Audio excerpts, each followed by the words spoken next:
Outcast. Copyright 2024 by Samantha Price. All rights reserved. Chapter 1. 23 years ago, 10-year-old Amish girl Trust perched on the creaky porch steps, watching the Englisher children kick a ball around one of the neighboring fields. Their laughter floated over, filling Trust with a sense of longing. Serenity, her younger sister, sat quietly beside her, her small hands folded in her lap. Wouldn't it be amazing to play like them, just for one day? Trust mused aloud, a mischievous glimmer in her eyes. She was always the more adventurous of the two, always dreaming of a world beyond their Amish community. Serenity nodded, her eyes wide with curiosity, a trait that often made her the perfect audience for Trust's whims. Today they'd been banished from the Sunday meeting because they had giggled. Their mother had sat them outside their home where the meeting was being hosted, and ordered them to sit quietly on the porch. They were to not move a muscle until the meeting was over. Sitting still was boring. Sensing an opportunity for a bit of fun, Trust leaned closer to Serenity and whispered, "Don't turn around, but there's a hornet's nest right behind you." Serenity's eyes grew as big as saucers, and panic took over despite Trust's playful tone. She let out an ear-piercing scream so loud that it could be heard in the next county. The commotion was enough to bring the Sunday meeting to a sudden halt. Their father, the bishop, stopped preaching, and their grandmother and mother hurried out, their stern faces showing contempt and total disapproval. "What is the reason for screaming?" their grandmother demanded as the bishop started up again. Serenity, still trembling, pointed a shaky finger behind her. "Hornets!" Trust said, "There's a nest."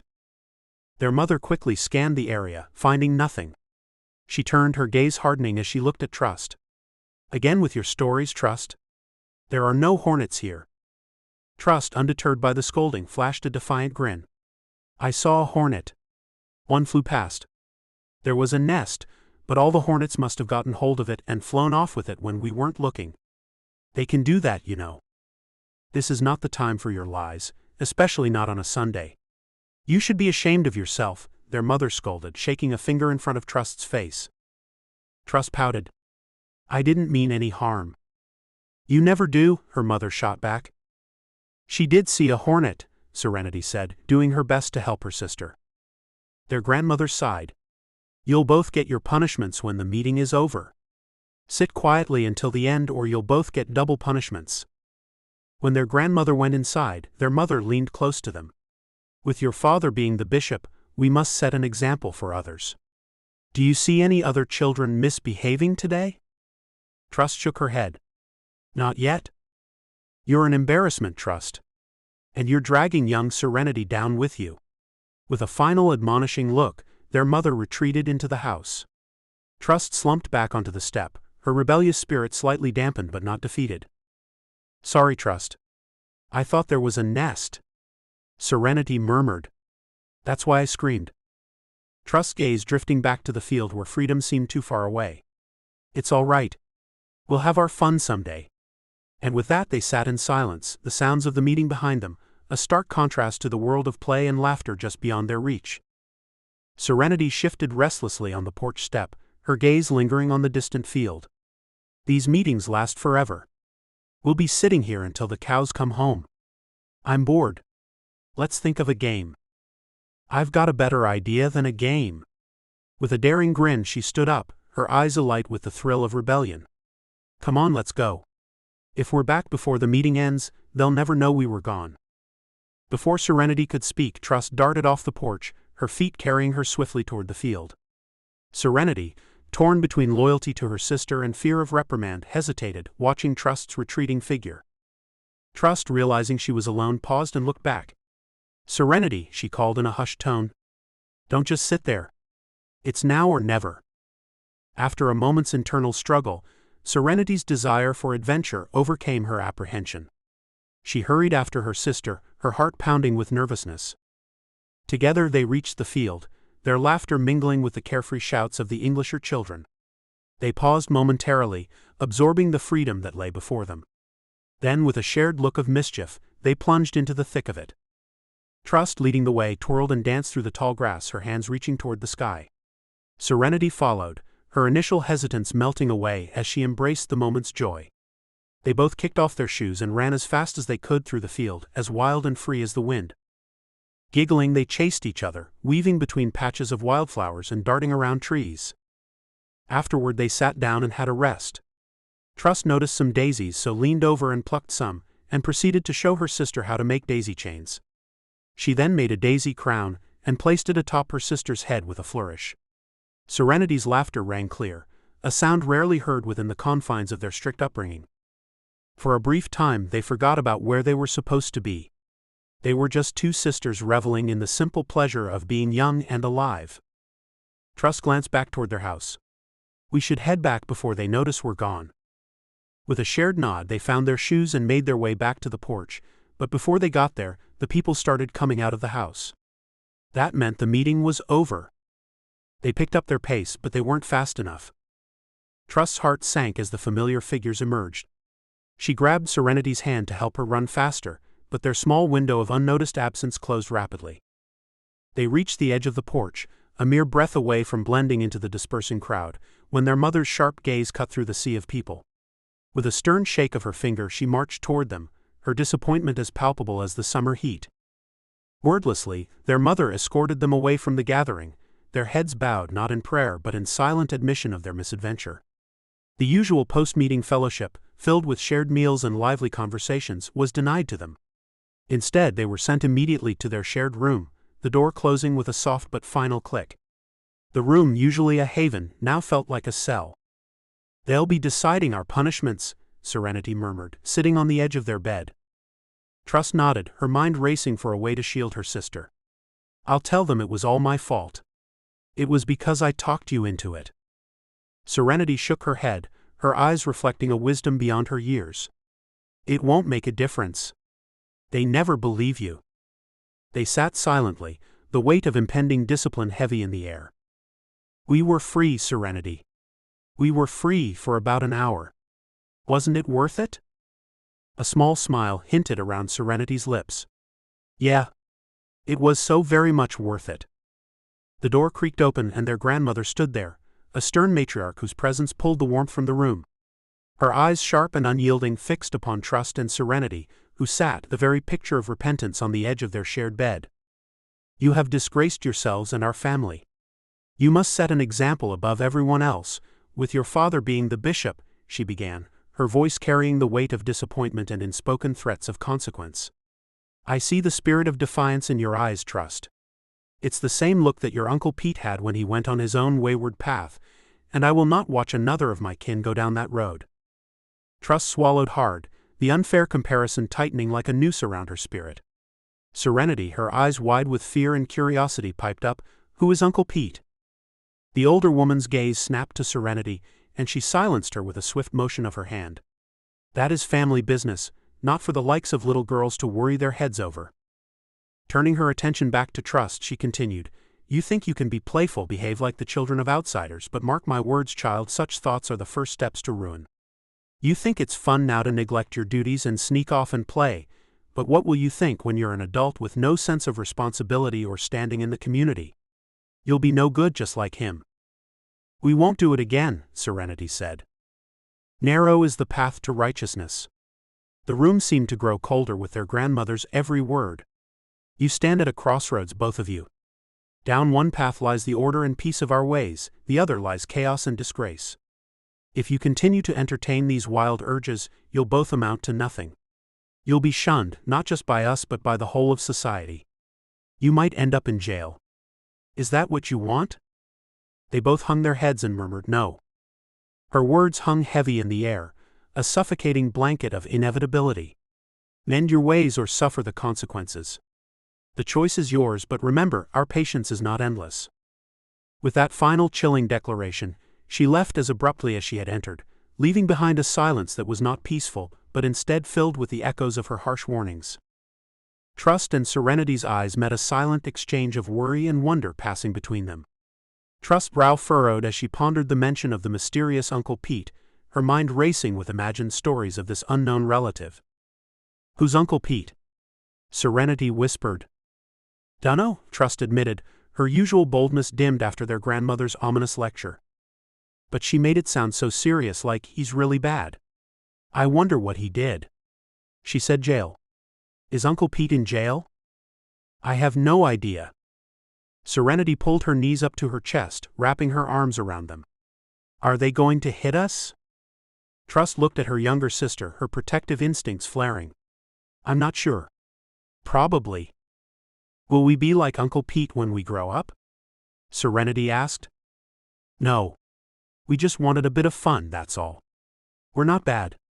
We just want different things to everyone else around here. Serenity's eyes blinked rapidly, as though she was holding back tears. What if we're just bad? Serenity's words struck a chord within Trust, echoing her hidden fears.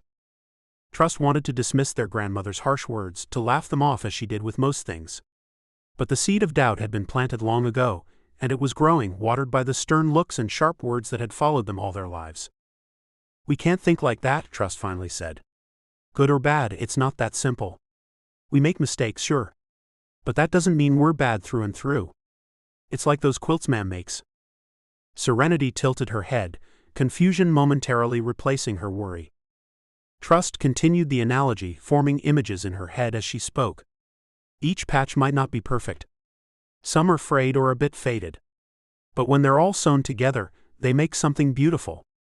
That's us, Serenity. We're a patchwork. We're made up of more than things people say about us. Serenity considered this, the corners of her mouth turning upwards in a small, tentative smile.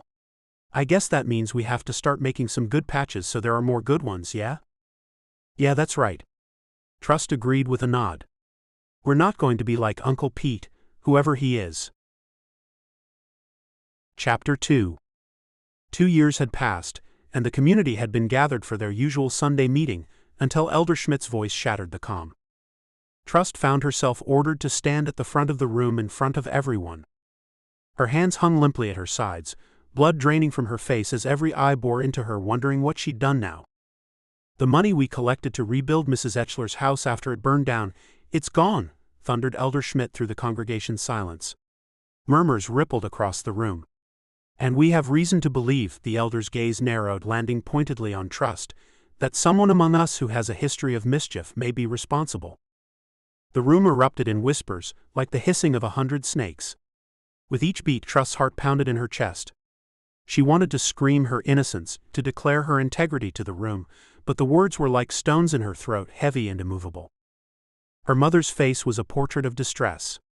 She had produced a daughter who was a disappointment. Mrs. Smith, an elderly woman at the back of the room, stood up. Give her a chance. It doesn't make sense that she took the money. The bishop stared at Mrs. Smith until she sat down. Then he requested everyone except the elders and Trust leave the room. He left too, leaving Trust in the hands of the elders. I've never stolen anything in my life. Why do people think I did it? Trust asked. Mr. Schmidt's eyes grew wide. Because your past mischief aligns with such behavior. And there is the matter of your Uncle Pete, a shadow over our community, a warning of what happens when one strays from the path. The name of Uncle Pete was like a cold wind that swept through the room, chilling Trust to her core. She knew everyone despised him, but no one would tell her why. She's just like him, a man muttered. Tell us the truth, Trust, and there will be room for redemption and forgiveness. You don't have to follow the path of your uncle, the elder said. I'm not him. Trust's words were met with skeptical looks and more whispers. The distrust was wrapping around her like chains. She looked around at the men in the room, wondering who stole the money. It was no use. Whomever it was would never come forward, and the rest of them had already found her guilty in their minds. A dangerous thought crept into her mind as she stood there, judged and condemned without a trial. If they had already marked her as a thief and her name was smudged by suspicion, what was the point of trying to prove them wrong? If they think me a thief, why not become one? The thought was dark, but it grew larger in the face of their judgment. Why should she play by the rules when she was playing a game rigged against her from the start? All she wanted was freedom from their rules and judgments. Maybe there was freedom in accepting the role they cast her in, freedom from expectations, from the pressure to prove herself. Perhaps she was just like Uncle Pete. She was given a chance after chance to admit to her crime, but would not admit to something she did not do. Elder Schmidt's voice cut through the tension. You have until the week's end, he declared. If the money is not returned, we will decide your fate. The days that followed were a blur of whispers and sidelong glances. The community watched her every move. At home, her mother's eyes, once filled with mistrust, now flickered with the flame of disappointment. There was no one to shield her from the storm that brewed on the horizon. As the deadline loomed, Trust's resolve hardened. She knew the path would be easier if she confessed and asked for forgiveness, but she'd never taken the easy way out. She would stand tall and let the truth stand. On the appointed day, Trust faced the elders again. "What do you have to say, Trust? The money has not been returned." "I am not my uncle," she began, her voice steady. "I am not the child I once was. I believe in the good of this community, in the fellowship we share. I did not take the money, and will not bear the burden of another's sin. Maybe it's all of you who are guilty. You're all guilty of thinking I did it." Trust knew she'd probably be in more trouble for her words, but at that point she didn't care. The elders sent her away to talk about her and decide her fate. In the end, they could not find conclusive evidence against her. She wasn't punished, and Trust was pleased she had stayed firm. Time continued its march, and soon after, fate unveiled the perpetrator, a transient who stumbled upon the news of the fund and seized the opportunity. Even so, the cloud of suspicion that once hung over Trust never dissipated completely. Some community members apologized to Trust, but not all of them. The whispers she so often overheard were that even though her name was Trust, she was someone who could not be trusted. Chapter 3. 20 years on. The narrow prison corridor felt miles away from the open fields and serene pastures Trust Zeigler had once known. Echoes of her childhood lingered in her mind, contrasting sharply against the cold gray walls of her current reality.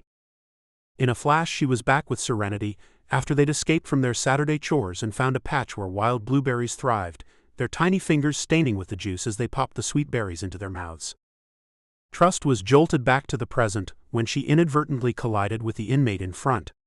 As she was led in front of the cells with the other new inmates, the weight of the stares from fellow prisoners was unnerving. Some whispered amongst themselves while others weren't as discreet, pointing and laughing outright. The message was clear: she and the other newcomers were fresh prey. Yet she refused to bow down, keeping her posture erect and exuding an air of confidence as she was led to her assigned cell. One door opened and the prison guard gave her a nod, letting her know that this was her new space. She walked in and with a thud the door closed. Inside, the surroundings were stark. 2 beds stacked atop each other, and an integrated toilet and sink set up. The bare walls carried the remnants of its past occupants, the faded scrawls serving as silent witnesses to countless stories. One particular etching caught her eye: "Stay strong," a message that felt especially pertinent. She wasn't alone in the cell. An older woman with unruly silver hair sat reading a letter on the bottom bunk, totally ignoring her as she moved to the bunk and unrolled the thin mattress she'd been given. The woman suddenly said, "I'm Rhoda." She looked up at Trust and then asked, "First-timer?" Trust nodded. "I'm Trust, and yes, this is my first time. And with any luck, my last time." A knowing chuckle escaped Rhoda's lips. "Heard that before." Her eyes scrutinized Trust once more. "Amish, aren't you?" Trust hesitated momentarily. "Used to be." "How do you know?" "Thought it was you. You've been on the news." With a sigh, Trust lamented the media's obsession with her. "Life has been complicated." Rhoda seemed contemplative. "Life's a disappointment. People like us don't get a fair deal." That struck a chord with Trust. People like us? She was nothing like these criminals in here. The air between them grew still until Rhoda finally said, "In this place you're just another number. Don't ever forget that. And never let them see the fear in your eyes. Forget crying. They'll see your weakness and take advantage." Trust was grateful for the older woman's advice. "The guards will take advantage?" "The inmates, and probably the guards too. They don't care." Trust murmured, "I won't cry." Surrounded by the bleakness of her cell, Trust reflected on where she'd come from. She couldn't deny that the choices she made had led her there. To many, her actions were felonious, but for Trust, they were acts of benevolence. The lessons she learned from her family centered around charity, and she had continued down that path, but somewhat unconventionally.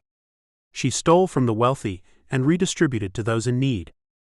In particular, she supported Haven of Hope, a homeless charity she'd funded from its inception. The only person who knew about her contributions was the official founder of the charity, Alex Bevan. She met Alex when he was homeless, living on the street. In a world of imbalanced scales, she saw her role as ensuring that the wealthy didn't hoard and the needy weren't overlooked. "What did the papers say about me? I haven't had a chance to look." Rhoda smirked. "Haven't seen them, huh? I saw my mugshot in a paper, but I didn't read what they said.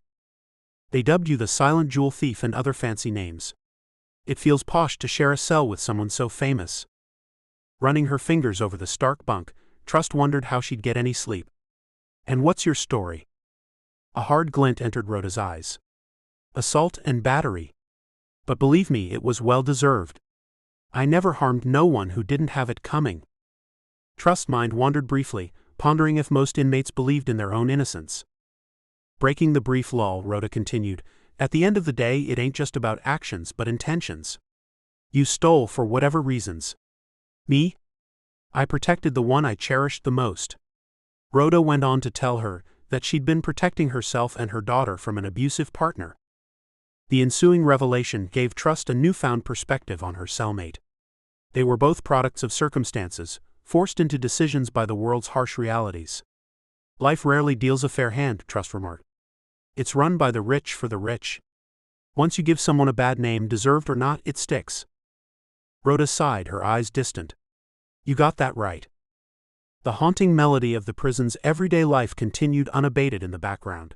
The guards' patrol, inmates' chatter, and the omnipresent metallic echoes. Yet Trust's thoughts wandered to Ryan Castle.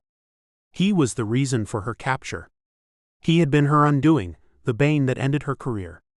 The media had linked every diamond heist, solved or unsolved, to her.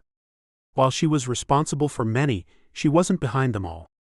Still, in the eyes of the powers that be, she was the only culprit. She wandered over to the corner of the room, where there was a toilet with a tap above it. Over that was a shelf. Trust spotted a piece of paper on the top and started reading. She could barely believe what she saw. Rhoda jumped up and snatched the paper out of her hands. "You shouldn't touch things that don't belong to you." She gave Trust a shove, nearly sending her to the other side of the room. The world has a twisted sense of humor. One day you're on top, and the next you're here trying to figure out an exit strategy. The older woman stared at Trust. "Forget what you saw. If you include me in the escape, I can help. I need to get out of here." Rhoda leaned in, lowering her voice. "There's always talk, whispers in the yard, hints of a plan, but nothing concrete yet."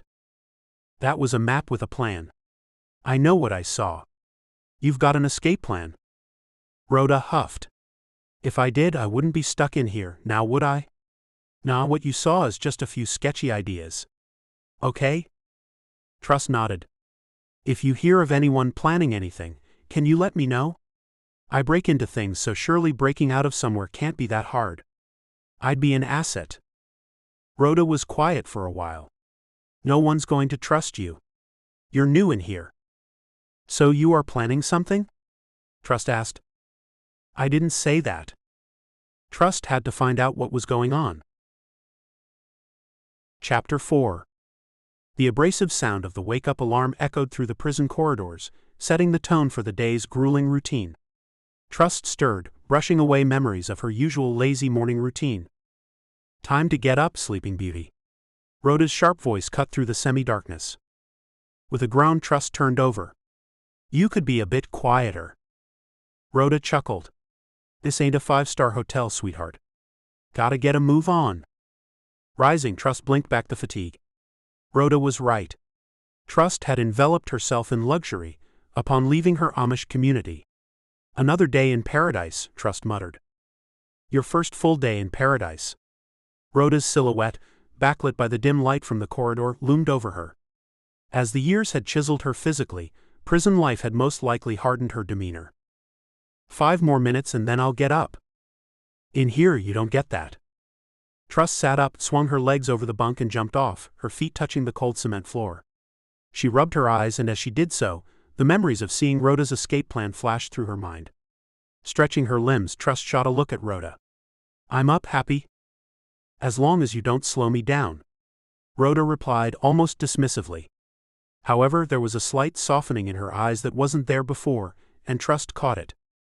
Desperation seemed to hang in the very air of the prison, each prisoner carrying their own story, their own regrets. But Trust wasn't one to dwell on the past, she was focused on the future. And if her instincts were right, aligning herself with Rhoda was her ticket to that future. So, swallowing her pride and irritation, Trust said, "Look, Rhoda, about what we discussed last night about an escape." Rhoda held up her hand, silencing her. "Stop. Balls have ears. Don't ever say that word again." Trust nodded. "Sorry." When she heard the grating sounds of the prison doors opening, she stood outside the cell shoulder to shoulder with Rhoda and in line with the other inmates while they were counted for the first of 4 times that day. She'd been told that during the admission process. "Stick close to me, okay? I'll see that no one hassles you." "I appreciate that. Thanks.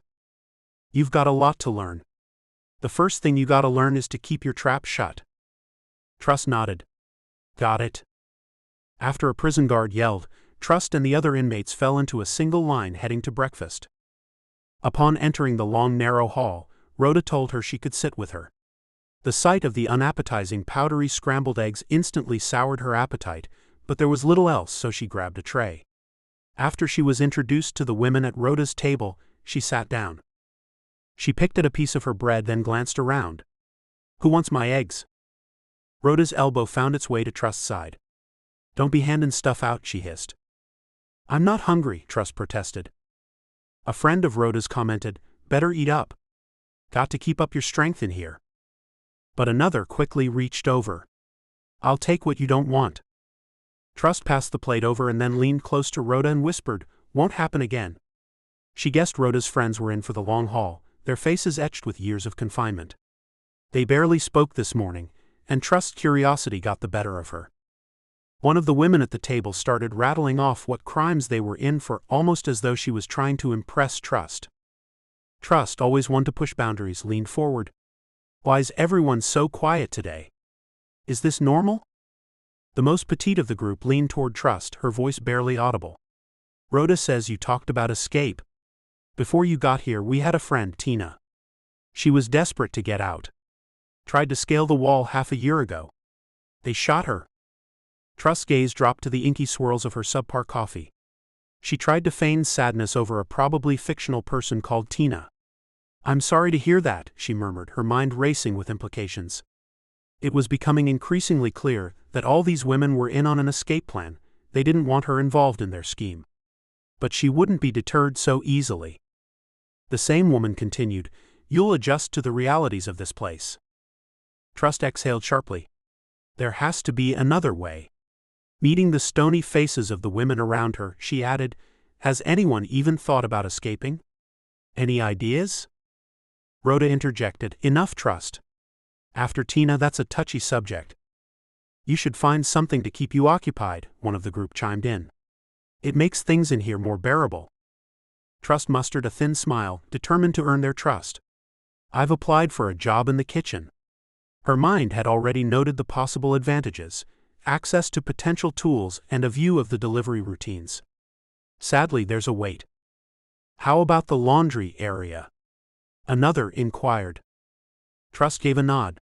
"That's full as well. But I've put my name down there too." Rhoda eyed her curiously. "Do you even know anything about cooking?" Trust boasted, "I'm an excellent cook." Truth be told, in the last few years she hadn't spent even an hour cooking. Raised in a large family where domestic skills were prized, she'd conveniently skirted kitchen duties.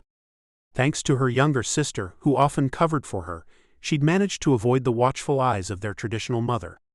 In a family as big as hers, it wasn't hard to slip through the cracks, especially being the second youngest among 12 siblings. She took a contemplative sip of the instant coffee, assessing her situation. Setting her mug down, she forced herself to eat a small piece of bread, trying to discern which of the women in the group held the real power. If she could earn the trust of the leader, things would run smoothly.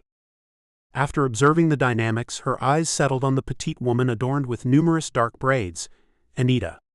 The very same one who'd shared the tragic escape tale. Anita seemed to steer most of the discussions. With the knowledge that Anita worked in the prison library, Trust was suddenly struck by an overwhelming desire to delve into some literature. Chapter 5. Later that day, Trust found herself in the library, her eyes scanning the room for an opportunity to approach Anita. The drab walls and barred windows served as a grim reminder of her situation. She refused to accept this as her reality while she awaited trial. While Anita was preoccupied sorting books alongside another inmate, Trust bided her time. Suddenly, an officer's voice cut through the silence. Zeigler. Her gaze snapped to the entrance. Yes? Your lawyers arrived. At last. She muttered under her breath. Handcuffed, she was escorted through a labyrinth of secure doors, leading her to an interview chamber. As the door was opened and the cuffs released, she instinctively massaged her wrists. Seated opposite her was Cameron Wiltshire, the chief of her legal team. His sharp charcoal gray suit complemented his chiseled features. Meeting her gaze, he rose and greeted her with a warm smile. Trust reciprocated, though her confidence waned at the sight of her reflection in his glasses, hair hastily pulled back, a plain face, and the unsightly jumpsuit she now wore. "It's good to see you," she remarked, settling into the chair opposite him. "And you?" He sat back down with only a cold metal table between them. "You're looking good." "Yeah, right." She scoffed. "Save the lies for the courtroom." His blue eyes crinkled at the corners as he adjusted his glasses. "I'm pleased you haven't lost your sense of humor." "Yeah, well, that's the only thing I haven't lost. I've lost the privilege of making the simplest decisions for myself, when I sleep and when or what I eat. I don't have access to Wi-Fi or my cell phone." She drummed her acrylic fingernails rhythmically on the metal table. "And I need my nails done again. 2 of them have broken." He chuckled. "It is prison. Why are you here? Is there a chance for me to get out? Will there be an appeal?" He arched an eyebrow, taking a moment before responding. "Firstly, you were denied bail." "I'm aware, but—" He held up a hand to stop her. "An appeal comes after a trial. What you're asking about, a retrial for bail, isn't viable. And frankly, things aren't looking favorable." She straightened, defensive. "I deny all charges." His sigh was heavy. "Simply denying won't help. Especially when there are multiple countries linking you to several robberies. But the real concern is the evidence they're presenting. Our best move might be to negotiate, a plea deal perhaps, to avoid the trial, considering they have an ace up their sleeve." "What ace?" "A key witness has come forward who's willing to testify." Her heart raced. "Someone's testifying against me? That's not possible. Who is it?" "Sorry, I thought you knew. It's Ryan Castle." Her mouth fell open. He'd left her to drown, stolen her diamonds, and now he was going to testify against her. No way. He's just as guilty. I could testify against him. You can't be serious. His solemn nod confirmed her fears. Too late. He struck a deal. For what? She looked around and leaned closer so no one would hear her. He's got stolen diamonds in his possession. How is it even possible he's testifying against me? Did they find the diamonds? No mention was made of it, so it seems unlikely. She'd let her guard down and she'd been outsmarted. Closing her eyes, she promised herself that he wouldn't get away with it. People were relying on her for that money. I've got to get out of here. Perhaps you don't know what denied bail means? You were there. You were deemed a flight risk. In your apartment they found 5 passports, all with different names. I wouldn't go anywhere, she lied. I'd wait for the trial. We're working on your defense already. And you're being paid well for it. I'm not a person in here. I'm stuck in this cage like a trapped animal, stripped of dignity and individuality, unable to make simple decisions for myself. I know, you already said that. He drew his eyebrows together. I had hoped we'd get bail. She didn't see him suffering. I've got to get out of here, Cameron.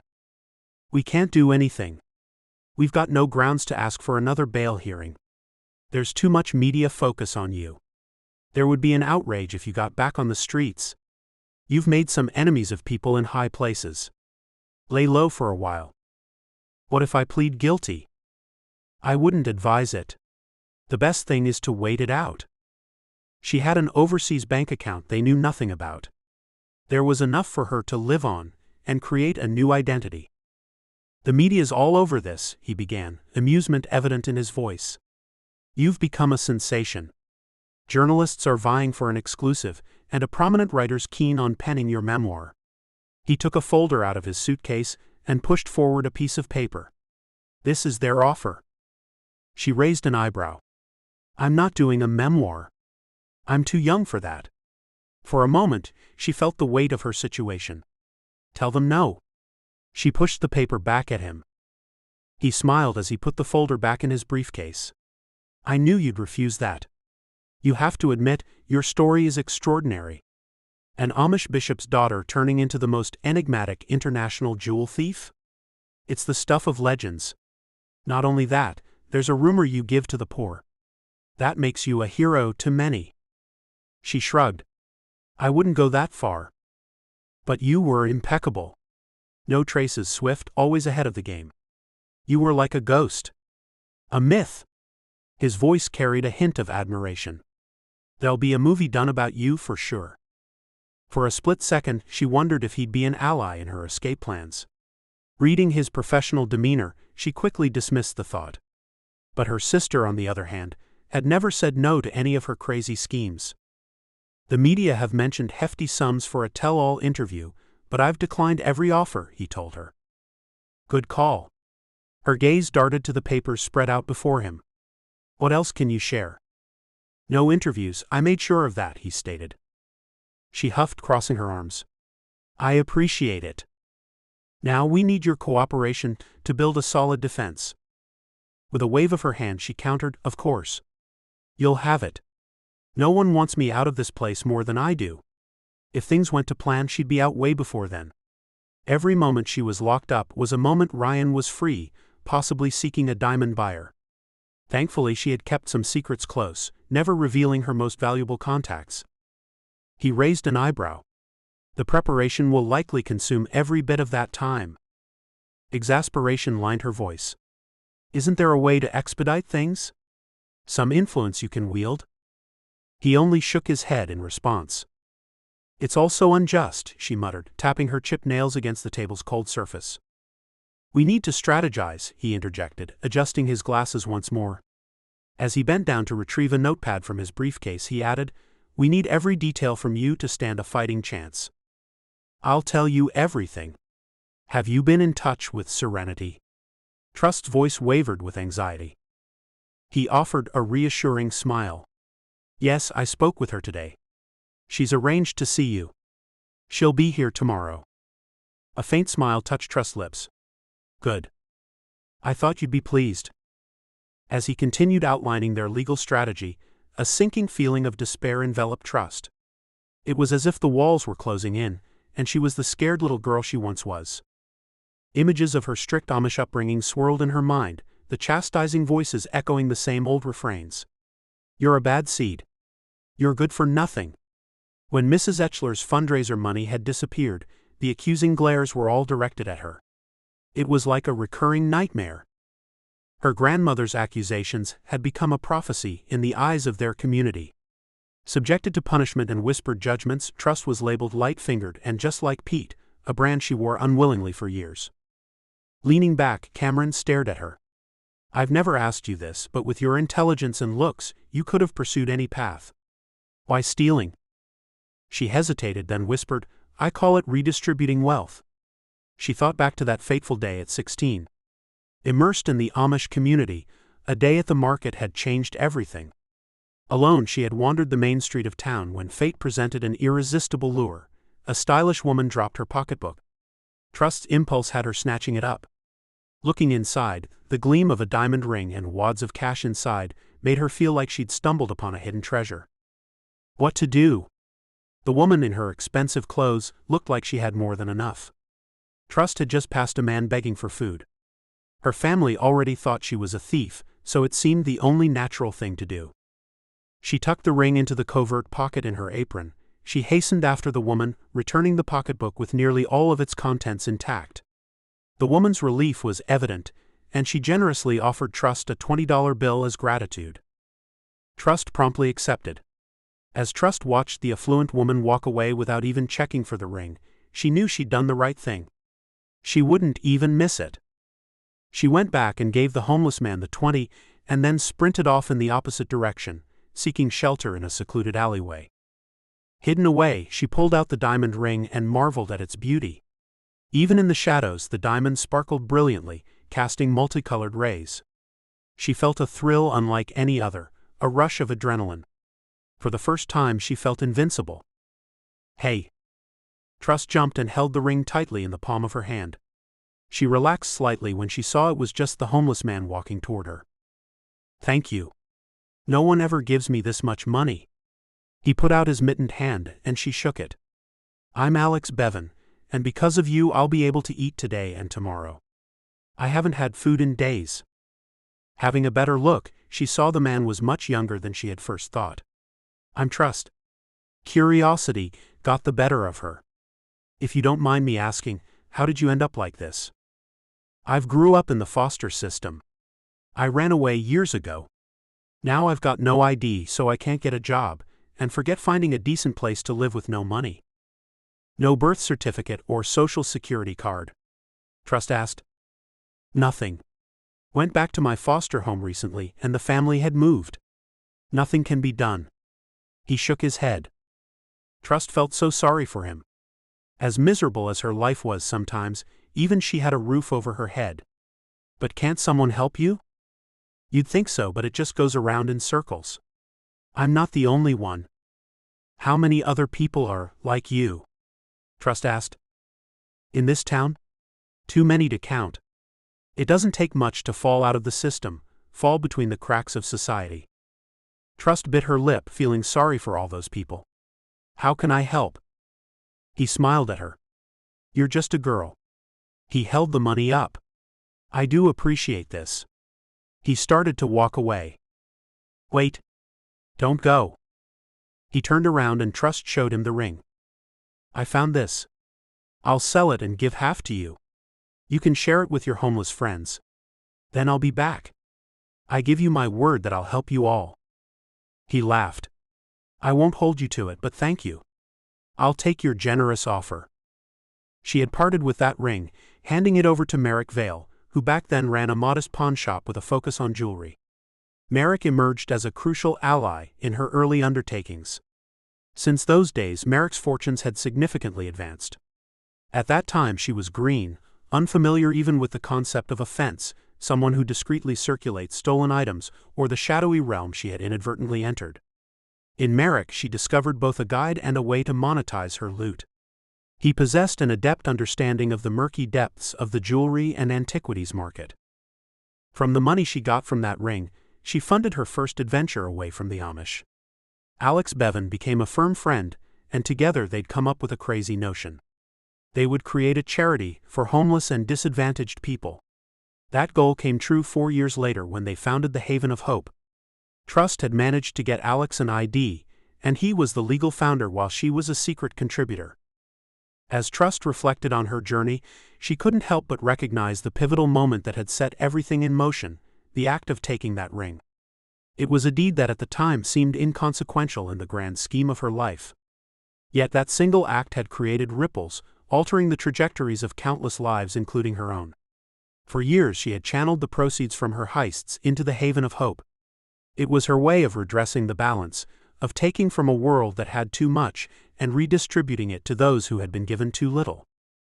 But every Eden has its serpent, and for Trust it had been Ryan Castle.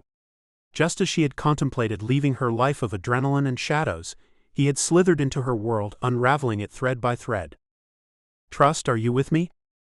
Snapping back to the present, she tried to refocus on Cameron's words. "I'm sorry, Cameron. What were you saying?" Cameron's face tightened. "We were discussing potential defense strategies. The choices before you are crucial. I need you to concentrate." She felt like she was back in the one-room schoolhouse where she got a sharp rap on the knuckles by Miss Schrock. "What do you suggest?" "You're not yourself today. I know you've been through a lot, but this is important. I need you to focus." She stifled annoyance. Here he was sitting there in his $2,000 suit, silk tie, and expensive soft leather shoes telling her she wasn't herself. I won't be myself until I get out of here. Never mind what they make me wear, look at my hair. She moved closer and lowered her voice. Are my phone conversations monitored in here? All of them, except when you're talking with me or one of my staff. When she didn't say anything further, he narrowed his eyes. We can do this another day. Perfect. Can you come back on Friday? No. I can be here on Monday. Good. Monday was a week away. With any luck, she'd be out of there by then. Cameron pushed his paperwork into his briefcase, seeming displeased. Then he looked back at her. You're facing some serious felony charges. Not just one, many. He wasn't so attractive when he was berating her. I know, that's why I'm paying you the big bucks. Lawyers like him didn't come cheap. We need you to help you. She raised her fingertips to her forehead and massaged her temples, wondering how many times he'd used that line. I appreciate it. I do. Right now, I can't think of anything else except seeing my sister tomorrow. He looked down at his briefcase as he clipped it shut. Once he left, she was taken back to the library. Chapter 6. The first thing Trust saw in the library was Anita in the back alone. This was a perfect opportunity, and she'd made a career out of seizing those. There was no time to waste. Trust walked up beside her and said quietly, Are you planning an escape? Anita's eyes nearly popped out of her head. Why do you say that? I know you're planning something with the others. I want in. Anita looked around at her, with her dark braids moving about her shoulders. Although she was small, she had the reputation of being an aggressive fighter when the need arose. Trust didn't want to cross her. Yeah? Who told you that? I figured it out. I can tell when people are lying. If you count me in, I can set us all up with fake IDs for when we get out. Anita bit her lip. You know someone who can do that? Of course. I've got a man who does it for me all the time. I've traveled all around the world on different passports. They can't tell the difference. Anita went back to placing books on the shelf. We don't have room for one more. It's true then? You've got to include me. Anita picked up another book and then looked at her with a, How do I know I can trust you? Look. I've got money. I can buy my way in if you'll let me. How much? Anita asked. Trust did her best to hide the smug satisfaction that welled within. At that moment she knew she was in. How many of us are there? Only 4 of us. 10,000 each, Trust blurted out. That doesn't sound like much. Didn't you steal millions worth of diamonds? Yes, but they were stolen from me. 10 grand's a lot of money. It'll give you a good start, along with fake IDs. She moved closer. My contact will do each one of you a birth certificate, a new social security number, the lot. Anita looked around to see if anyone was listening. Let's do it this way. Give me 60 grand and I'll talk the others into it. But you can't mention you're giving me any money at all. Trust tried to hide her excitement. I can't do 60. How about 50? Okay, 50. How will you get it to me? I can deposit it into your brand new bank account that I'll have someone set up for you. Anita's face beamed with happiness. You can do that too? Yes, I've got people who can do that. Are you sure you can talk the others into it? Leave it to me. I'll tell them you're in because you're getting us new IDs. Trust nodded. When is it going to happen? I need to get out fast. We'll talk again tonight. I'll speak to the others first. But if you cross me, you'll be sorry. I won't do that. My sister's coming tomorrow, and if you let me in, she can help us. She can be waiting to drive us wherever we want. Do you have someone on the outside? Anita's mouth clenched. We did have someone, but that fell through. What were they planning, to run from the prison? Trust wondered. We were working on a new plan that includes transport, but we can always use a backup. Anita looked around again. Can you make an excuse to go see them all now? I want to know as soon as possible, so I can go over the plan. I'm really good at getting into places, so I reckon it'll be easier to get out. I'll be a real asset to you. I'll take the books trolley and do the rounds. Good. I'll wait here. Hurry. And when you come back, I'll need you to tell me the plan from start to finish. Once Anita left, Trust pulled a book from the bookshelf and sat down to read it. She chuckled silently. God was helping her get out of this place. He must have approved of her redistributing wealth. She'd tell that to the family members who'd disowned her, if she ever saw them again. Under an hour later, Anita was back. Not everyone was happy about it, but I managed to talk them into it. Don't forget, don't mention the money to anyone. Great? I won't. Thank you. Don't let me down. Never. It works both ways, you know. How do I know you're not leading me up the garden path? Trust asked. Anita narrowed her eyes. I'm not. You're the one who came to me. I'll help you put these books on the shelves while you tell me the plan. Trust soon learned that the plan involved taking one of the guards hostage. One of the girls had made a knife out of a razor blade, melted into the end of a toothbrush. They were prepared to kill anyone who stood in their way. It wasn't good. Trust was devastated. She wanted no part of killing or taking someone hostage. No one had ever been harmed during any of her robberies. She needed to come up with a new plan, and fast. Chapter 7. Trust stared at her sister as she walked into the visitor's room. Instead of her usual Amish dress, Serenity wore tight jeans, sneakers, and a t-shirt. Her light brown hair was pulled back into a braid.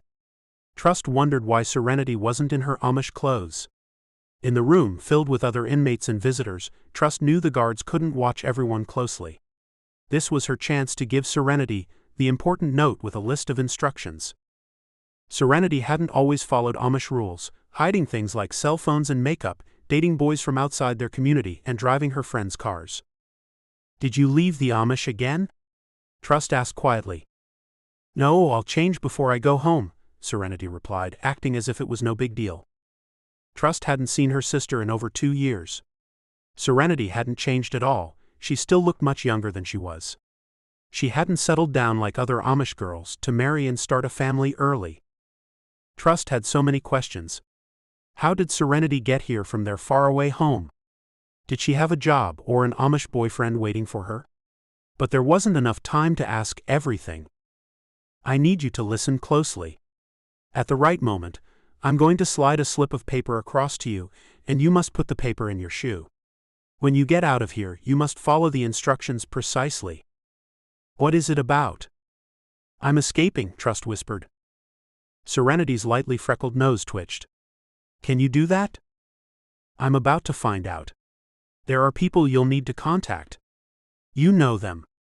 Tell them all the instructions are non-negotiable, because I can't make contact a second time. Sure. I'll make sure they know they'll have to do it. Trust's new friends had arranged a scuffle behind her, and when the guards set about separating them, Trust slipped Serenity the note. Serenity moved it seamlessly into the side of her jogger, bringing Trust extreme relief. One piece of her plan had gone well, but there were many more to go. What's going on with you? Trust asked. Never mind me, Serenity said. How did you get caught? Don't you read the newspapers? I do, but they didn't give too many details. Trust shook her head, disappointed with herself. She'd gone so far in her life only to be brought down by a man. I made the mistake of falling in love. Serenity's eyes bugged out. Who with? No one important. His name is Ryan Castle.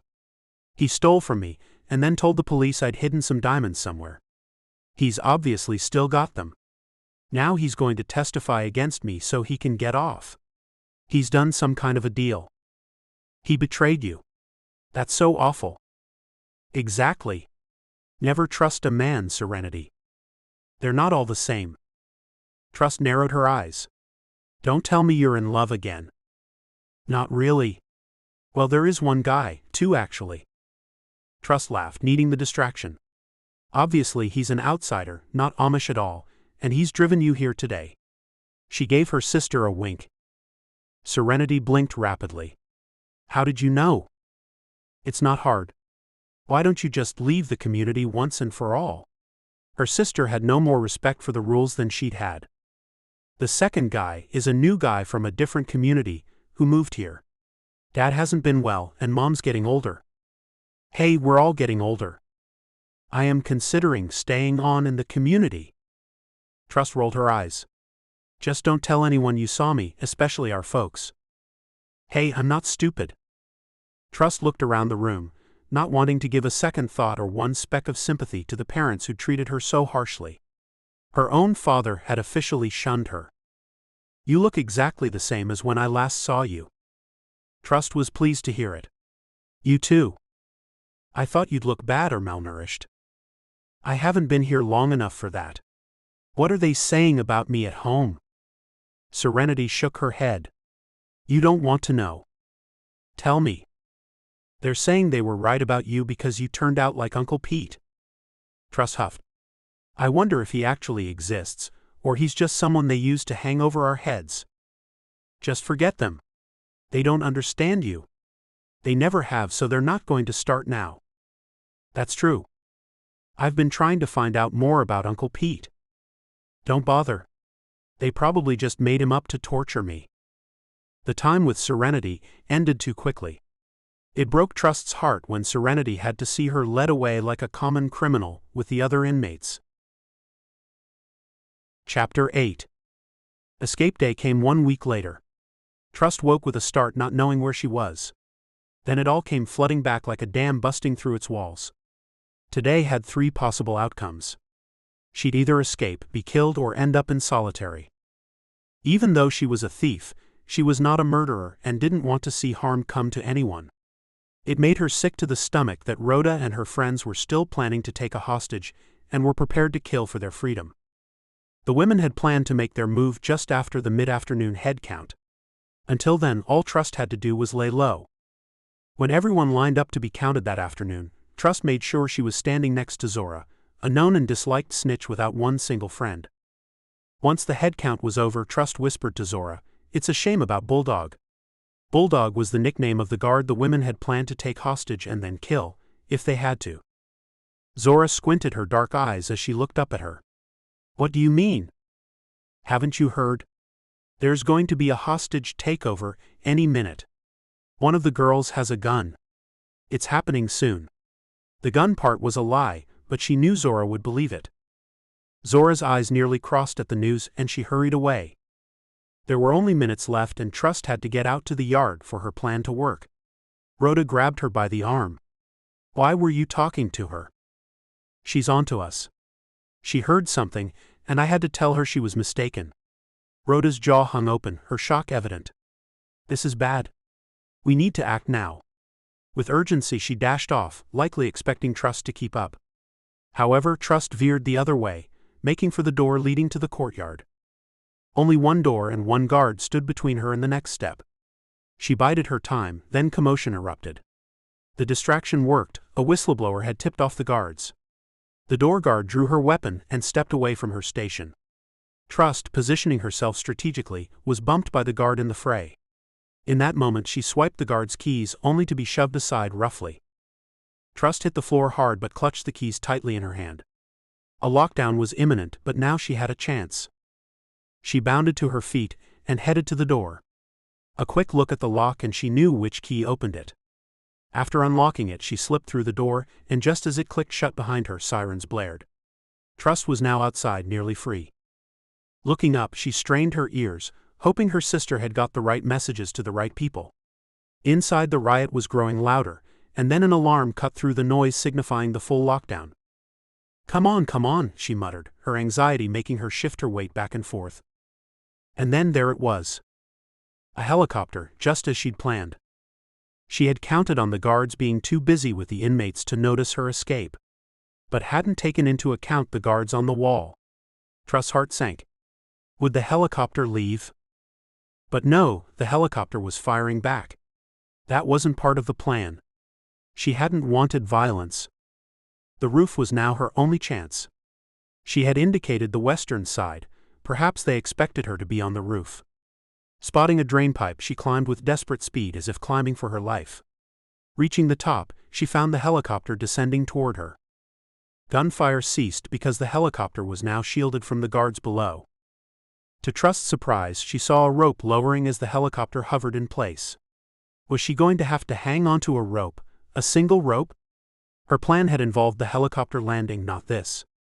And she never mentioned one thing about a rope.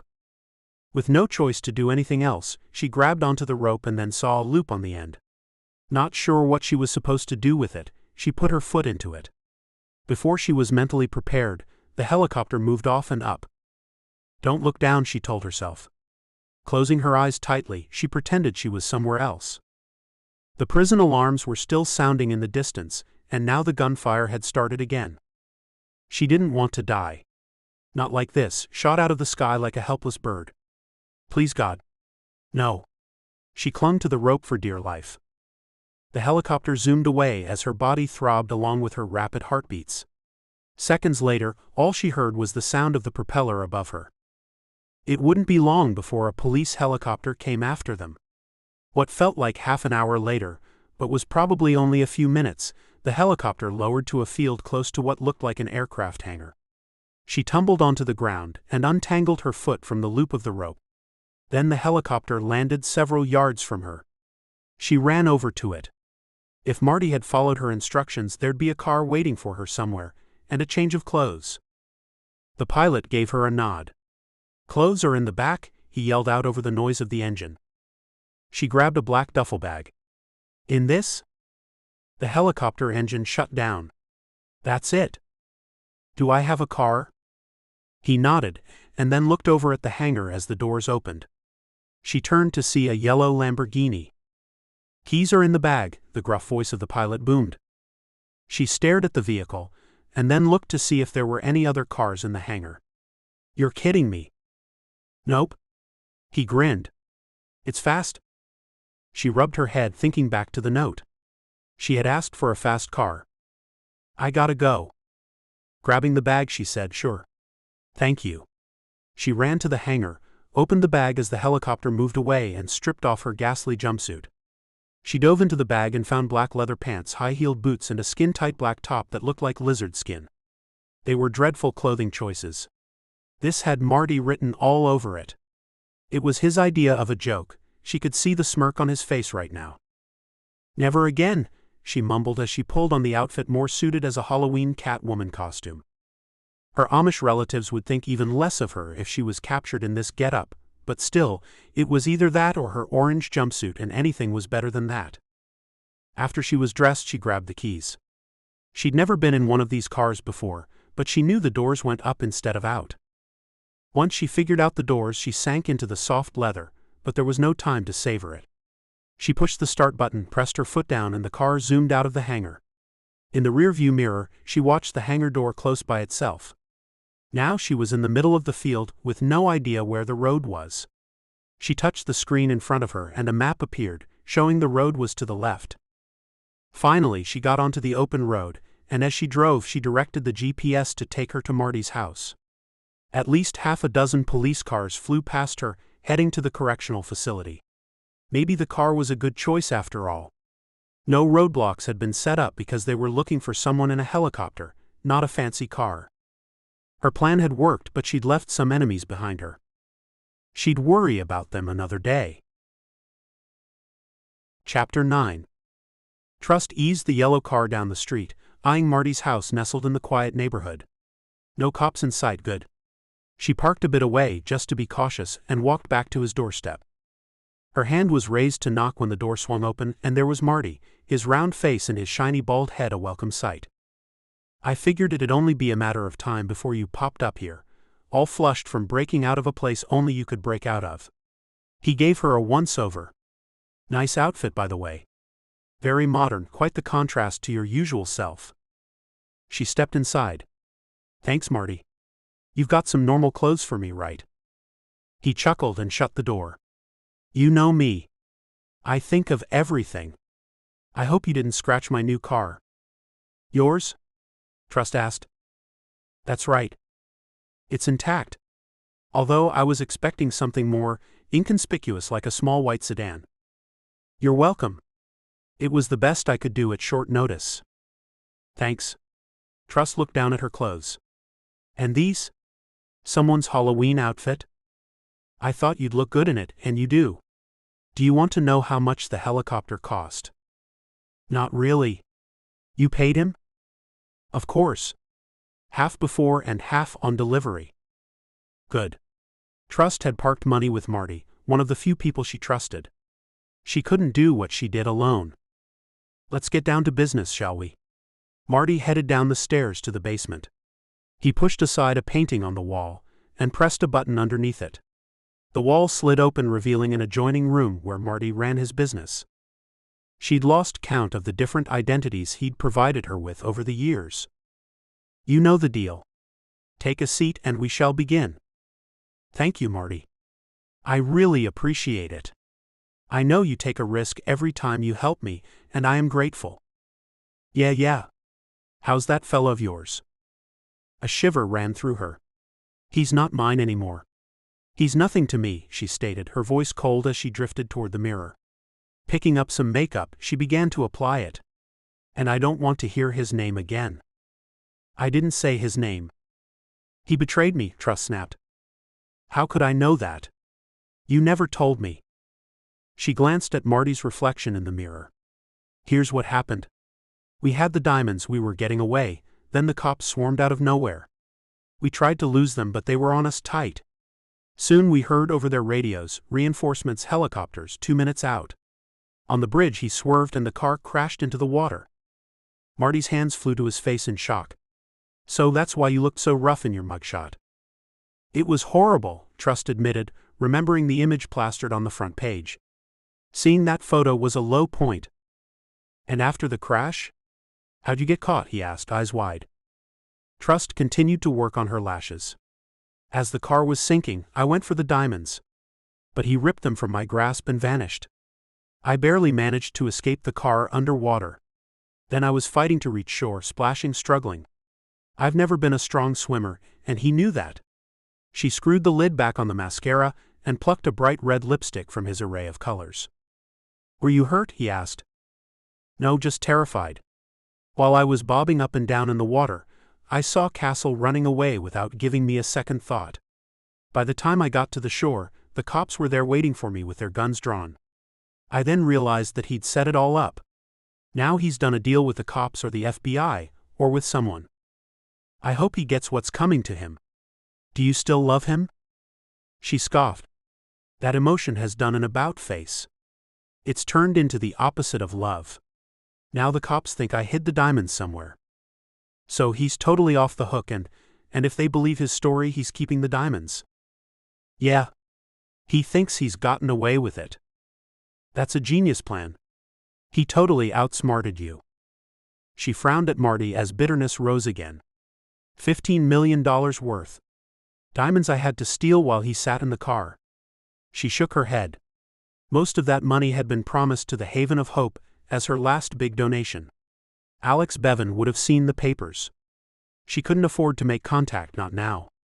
Alex and she had planned for the money to be spent on emergency housing for battered women. That's why she needed to get those diamonds back.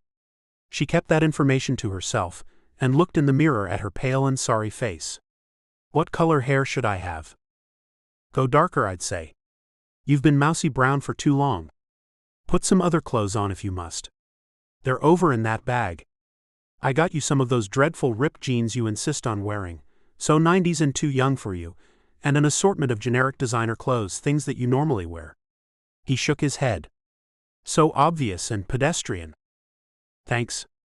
She rustled through the bag while Marty talked rubbish. She pulled on a white button-up shirt and some white pants.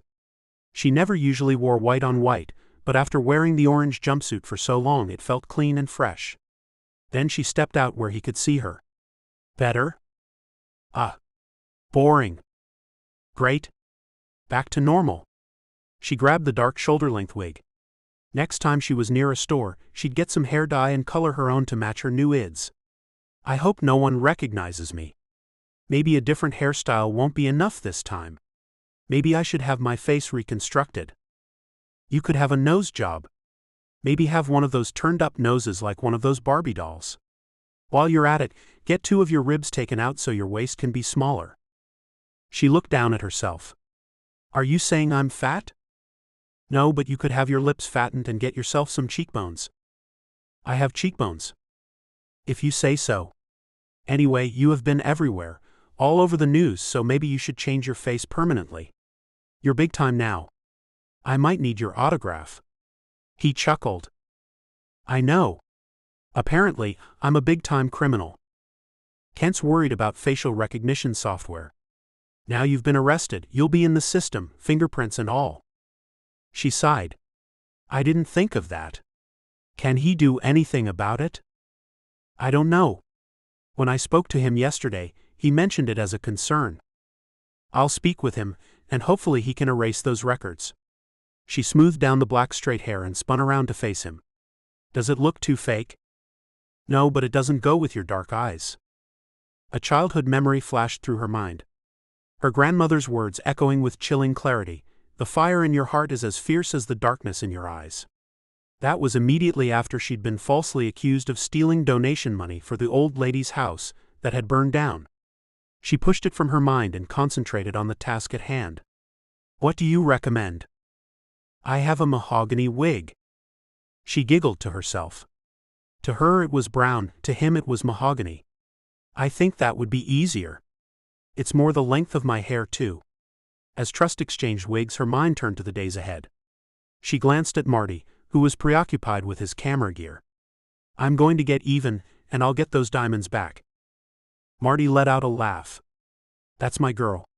What's that saying about a woman scorned? Hell hath no fury like a woman scorned, Trust finished for him. Ah yes, that's the one. Fussing with the wig, she twirled in place. Introducing Mary Jane. Marty nodded in approval. Mary Jane Cummins, and you're looking all of 40. Seems prison did a number on you. She frowned. I was only in for a week, Marty. I just call it like I see it. He shrugged. Trust faced the mirror again, leaning in to inspect her skin. She traced her features with her fingers. I'm just dehydrated is all. I need to drink more water. Well, Mary, have a seat and let's get some photos taken. As she moved to the chair, she demanded, make me look younger. It'll be tricky. I could make you look better, but it is a passport photo. Just shoot it. Close your mouth, he ordered. It's closed. You're still talking. Just as she clamped her mouth together, a bright light flashed in her eyes. When she squinted them half closed, the flash went off again. They're going to be terrible. And off the flash went for a third time while she still had her mouth open. They're going to be awful. Good. I'll select the worst one for a typical passport photo. He flicked through the photos on the previewer, while chuckling to himself. Your documents will be ready tomorrow. Get back here at 3 sharp. He shook his finger at her. Don't keep me waiting. Wouldn't dream of it. Stay here tonight if you want. Trust shook her head. No thanks? I'll go to a hotel somewhere. Suit yourself. Can I still borrow your car? Trust asked. Sure. Borrow it until tomorrow. And can I have money? He reached into his pocket and handed her 2 crisp $100 bills. That enough? Plenty thanks. He laughed. Only joking. He handed her a credit card and she took it. Once out of the house, she headed out to the car. It was too risky to book a hotel. She'd find a secluded place and sleep in the car. The fewer people who saw her, the better. She didn't know what Ryan had told the cops, or whom he had told them about. At least Ryan had never met Marty or her IT genius computer hacker Kent. That night she found a quiet street and parked her car at the end. If the seats of the ridiculously expensive car reclined, she certainly couldn't find the button to make them do it. She had no choice but to sleep sitting upright. Why hadn't she just accepted Marty's offer?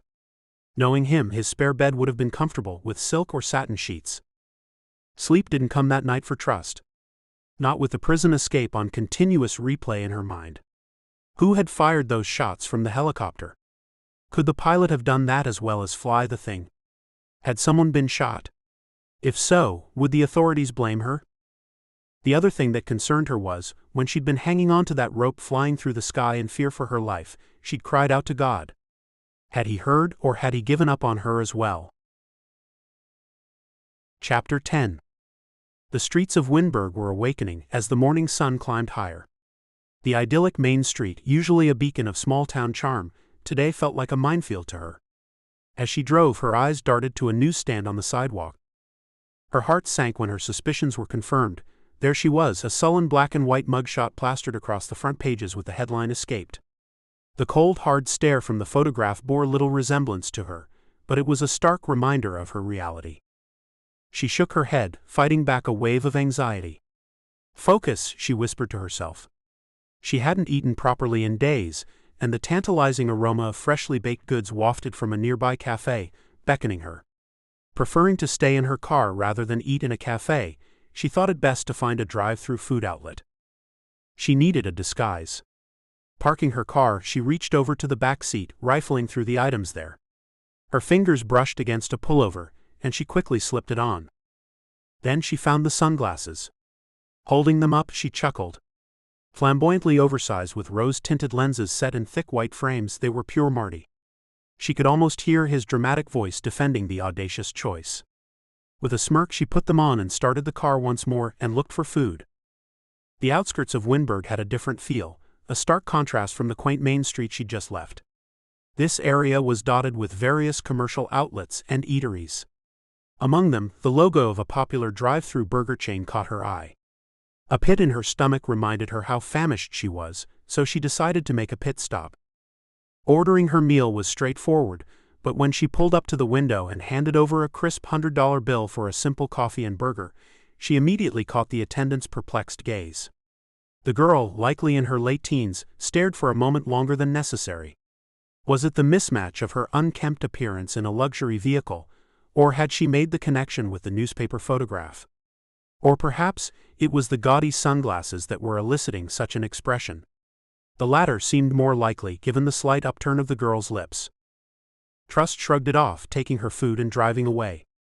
The burger was gone in minutes, and she felt a bit more energized. Her next stop was Kent's place. She settled in for the long drive. The narrow alley leading to his apartment was cramped and unwelcoming, barely enough room for even a small car to pass through. She quickly saw that the Lamborghini was too wide to navigate such a tight space, so she parked it in a nearby spot that was a little more accommodating. The luxury car looked out of place in the rugged surroundings, but it couldn't be helped. As she made her way down the alley on foot, she felt an uncanny sensation of being watched. Before she even reached Kent's door, it swung open, revealing the man himself. Kent, with his disheveled hair and those unmistakably thick black-rimmed glasses, squinted at her. His surveillance system, no doubt, had informed him of her arrival. He quirked an eyebrow, appraising her ensemble. "Late to the party, aren't we? Marty said you'd be around." "Fashionably late," she replied. Kent chuckled as he looked at the sunglasses. "And fashionably unique, I see, in those borrowed sunglasses. They've got to be Marty's." "Correct." He stepped aside to allow her in. The dimly lit, cluttered apartment was vintage Kent, tech equipment scattered everywhere, wall-to-wall monitors blinking with various coded information, and of course remnants of his recent caffeine binges. Despite the disarray, there was a method to the madness that only Kent could understand. It was this chaos that bred his genius. She handed him a slip of paper with the details of her new persona. "This is me." "Ah, pleased to meet you." He looked down at the paper. "Mary?" She picked her way across the room, stepping over cables. "Can I use your shower?" "Sure. Go for it." "Thanks. I'll also need you to find Ryan Castle." "You got his cell phone number?" Kent asked. She rattled it off. "I'm pleased you never brought that man here." "Me too, believe you me." He settled himself down behind his computer. "Marty said Castle snitched. Lied is what he did and stabbed me in the back." A half-dozen Coke cans were strewn in a semicircle, as though they had been placed in a deliberate formation. "You have your shower, and I'll see if I can locate him. Grab yourself a towel from wherever you can find one." She opened the cupboard by the door, retrieving a towel. As she turned on the shower, the feeling of grime accumulated from her getaway and confinement washed away, along with the stress of the past few days. She felt renewed. The sound of the shower drowned out the clicking of Kent's keyboard as he worked his magic. Once done, she wrapped the towel around herself, letting out a deep sigh. This was the first step toward taking back control. She walked out to find Kent deeply engrossed in his task. The rhythmic tapping of the keyboard was oddly soothing. "Any luck?" she asked, wrapping her wet hair into a makeshift turban with another towel. "Yep." His head appeared around the side of the massive computer monitor. "Ryan Castle has booked a flight to France." "Really? I thought he wouldn't be allowed to leave the country." She hurried over to look at the screen. All she could see on the dark blue screen was a bunch of white figures and the screen separated into grids. "He'll be on the 2:05 p.m. flight to Paris tomorrow afternoon from JFK." Her hand flew to her chest to still her beating heart. "He's going there to locate a buyer. He won't risk taking the diamonds on a plane with him. He's left them somewhere or left them with someone. We'll have to figure out where they are. It'll be easier with him out of the way." Kent let out a deep sigh. "I knew this was coming. Look, tracking Ryan is one thing. Taking on a heist when they're already looking for you is another entirely. Are you sure about this?" "It won't be a heist. I'll be taking what's mine." A whirring noise sounded behind Trust, causing her to jump. Looking behind her, she saw a printer. Kent stood up and grabbed the page and took it back to his desk. "I just got an email from Marty. He's got all your documents ready, and your new social security number." "Thank you. That was fast. I'll go back and get them." She looked over at the couch that was covered in pizza boxes and a variety of remote controls. Not wanting to spend another night in a car, even if it was a Lamborghini, she asked, "Can I stay on your couch tonight? I don't want to risk booking into a hotel, and I certainly can't go home." "Sure." His face lit up. "We can order pizzas and watch movies." He said it with all the gusto of someone who didn't have one friend, one real one that was. He probably had plenty of cyber buddies. "I don't know if I'll be good company. I'm too strung out to watch TV." "Just the pizzas then?" "That sounds good." "Pizza with a lot, no onion, thin crust, and extra olives?" he asked. That confirmed her earlier observation. It wasn't hard to remember the pizza order of only one friend. "That's right.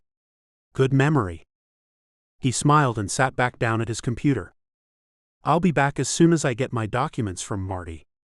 "Okay. Be careful." "Always. I'll need you to book me a seat on that flight, would you?" He raised an eyebrow in surprise. "Hold on a minute. You just mentioned he wouldn't have the diamonds on him." She leaned in, her eyes glinting with mischief. "Exactly. But I aim to rattle his cage. I'll play the part of the unsuspecting partner, making him believe we're still a team. After all, he's aware that my contacts for selling those diamonds are unmatched. He could fall for it. And don't worry, I won't be getting on the flight." He hesitated, the worry evident in his eyes. "Intriguing idea, but are you forgetting about tech? It's highly risky with all the facial recognition systems in play and CCTV at airports." She gave a dismissive wave. "By the time they realize I'm there, I'll be long gone." He looked skeptical. "That'll be cutting it razor thin. I thrive on the thrill. Oh, and one more thing, I'll need a driver." He pointed to himself. "Me?" "Correct." Chapter 11. That evening, Kent had chosen a cheesy action movie, full of terrible one-liners and improbable escapes, yet he seemed engrossed in every scene. Trust found herself chuckling more at his reactions than the movie itself, which probably wasn't meant to be a comedy, she wasn't sure. She realized that beneath the technical genius and the socially awkward exterior was a soul yearning for connection. And for that one evening, by watching that movie, she gave Kent just that. After the movie, she noticed Kent stealing glances at her, his eyes hinting at gratitude but also a touch of sadness.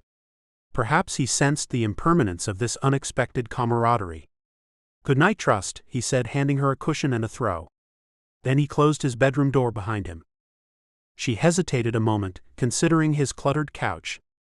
She then attempted to find a comfortable nook amidst the remote controls and leftover pizza boxes. It wasn't long before the weight of the day's events and the hum of the TV that she hadn't bothered to turn off lulled her into an uneasy slumber. At 6 the following morning, Trust tiptoed into Kent's bedroom, hesitating for a moment, torn between letting him sleep and the urgency of waking him up.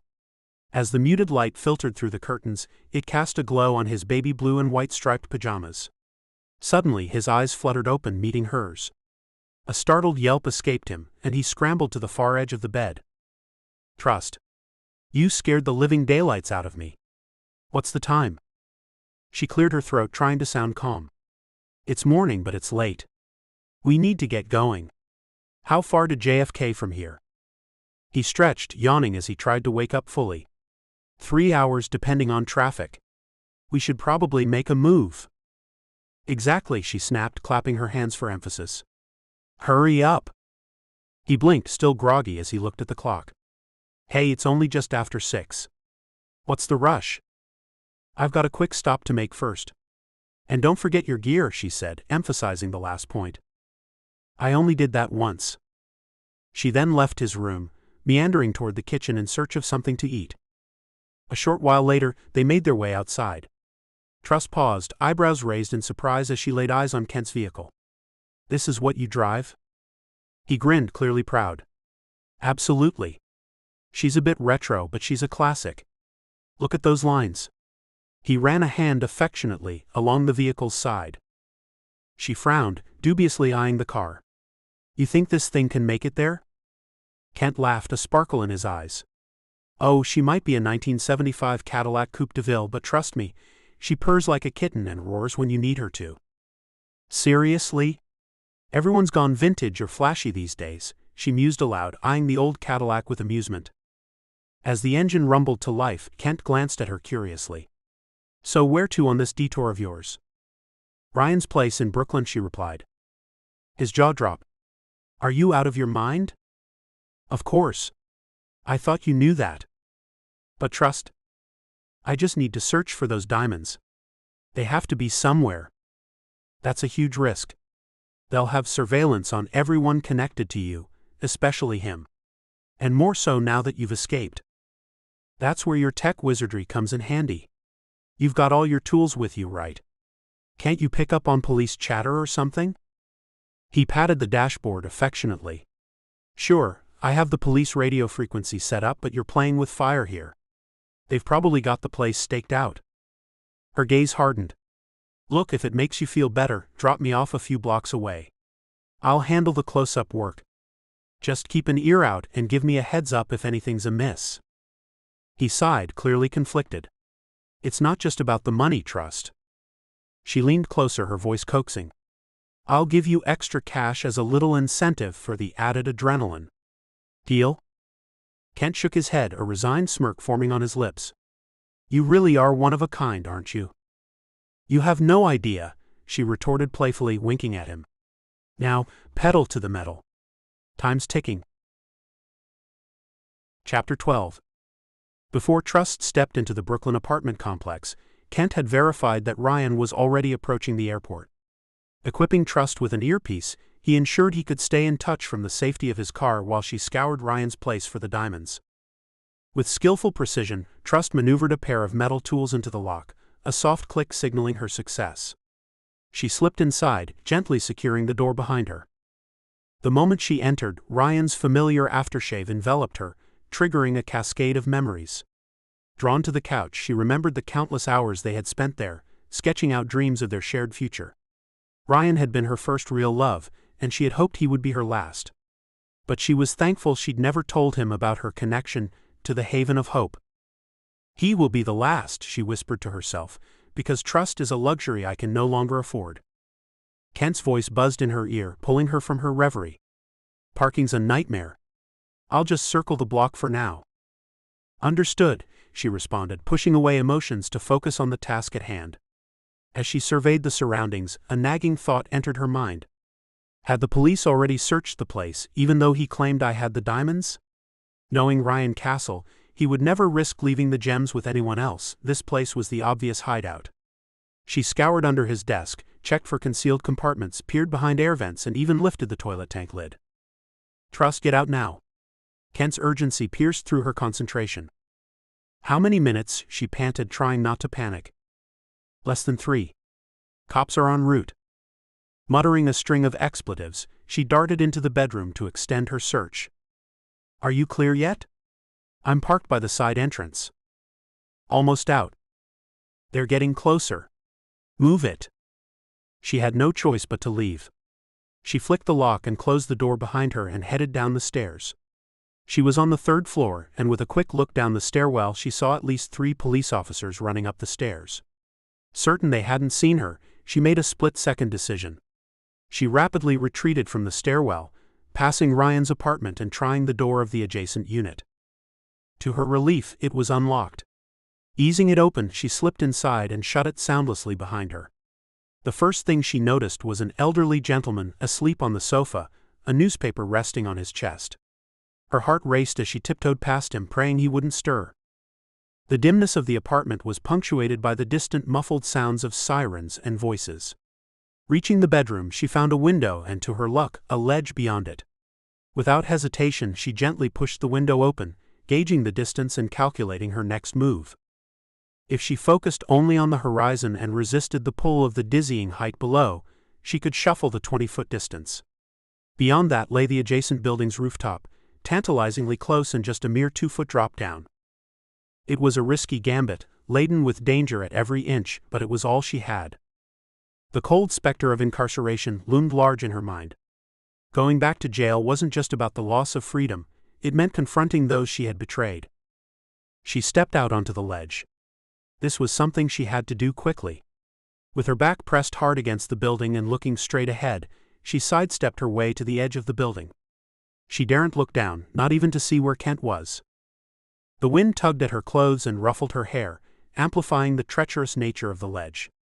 Every small scrape of her shoes against the building's facade echoed loudly in her ears, keeping time with her racing heart.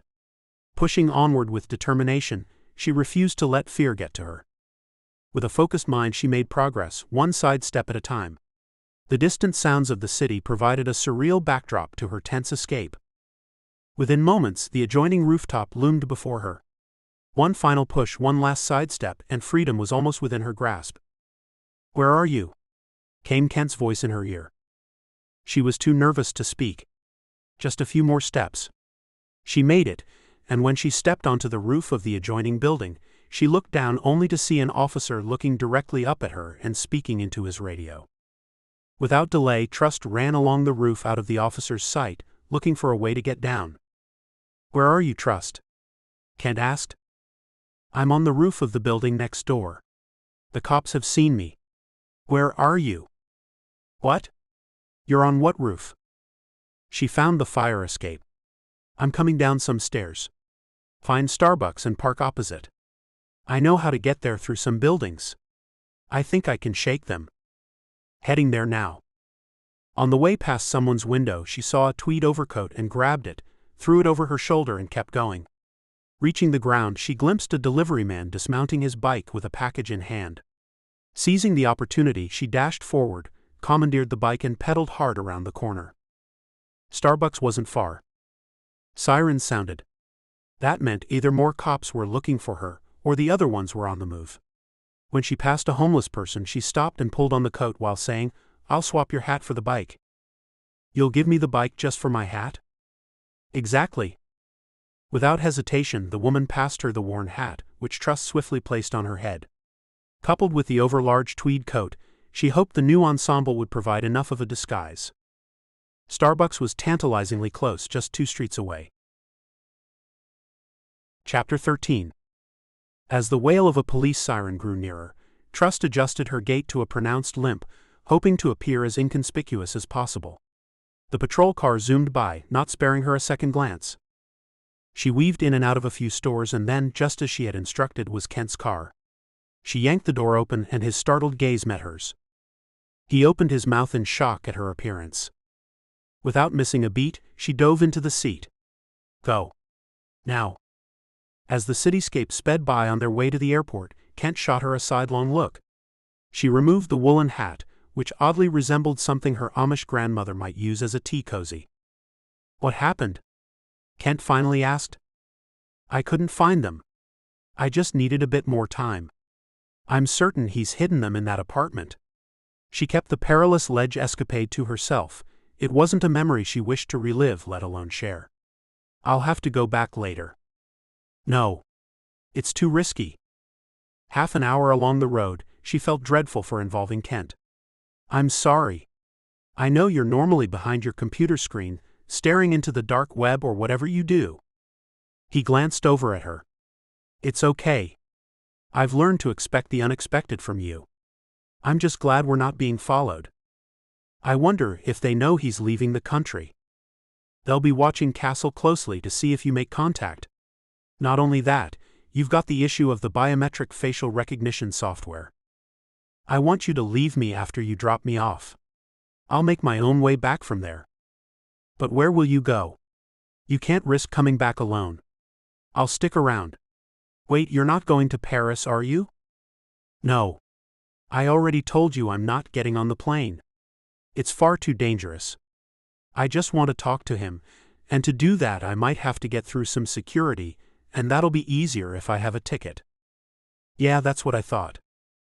You'll have to leave me far enough away from the airport, so they won't be able to see me coming from your car or they'll be after you. Keep down as we approach the airport and put the hat back on. I'll get into the parking lot, and once we're not in view of the camera, you can get out. Stay there for as long as you have to, until you can blend in with a passing crowd." "Sounds like a plan. Thanks." Approaching the bustling security checkpoint, Trust hesitated. The vastness of the airport and the sea of faces made the hunt for Ryan Castle daunting. Showing her ticket and revealing her newly assumed identity at this juncture was a gamble. With the advancements in biometric technology, her presence might already have silently triggered security alerts. She took a deep breath, steeling herself. She needed to look into his eyes and demand answers, to know why he'd betrayed her and where the diamonds were hidden. If he remained tight-lipped, she was prepared to bar his way. If it came to it, she was resolved that if she were to be dragged down, he'd be going down with her. Scanning the crowd, her eyes landed on him. He was barely 20 yards away, blending in but not enough for her trained eye.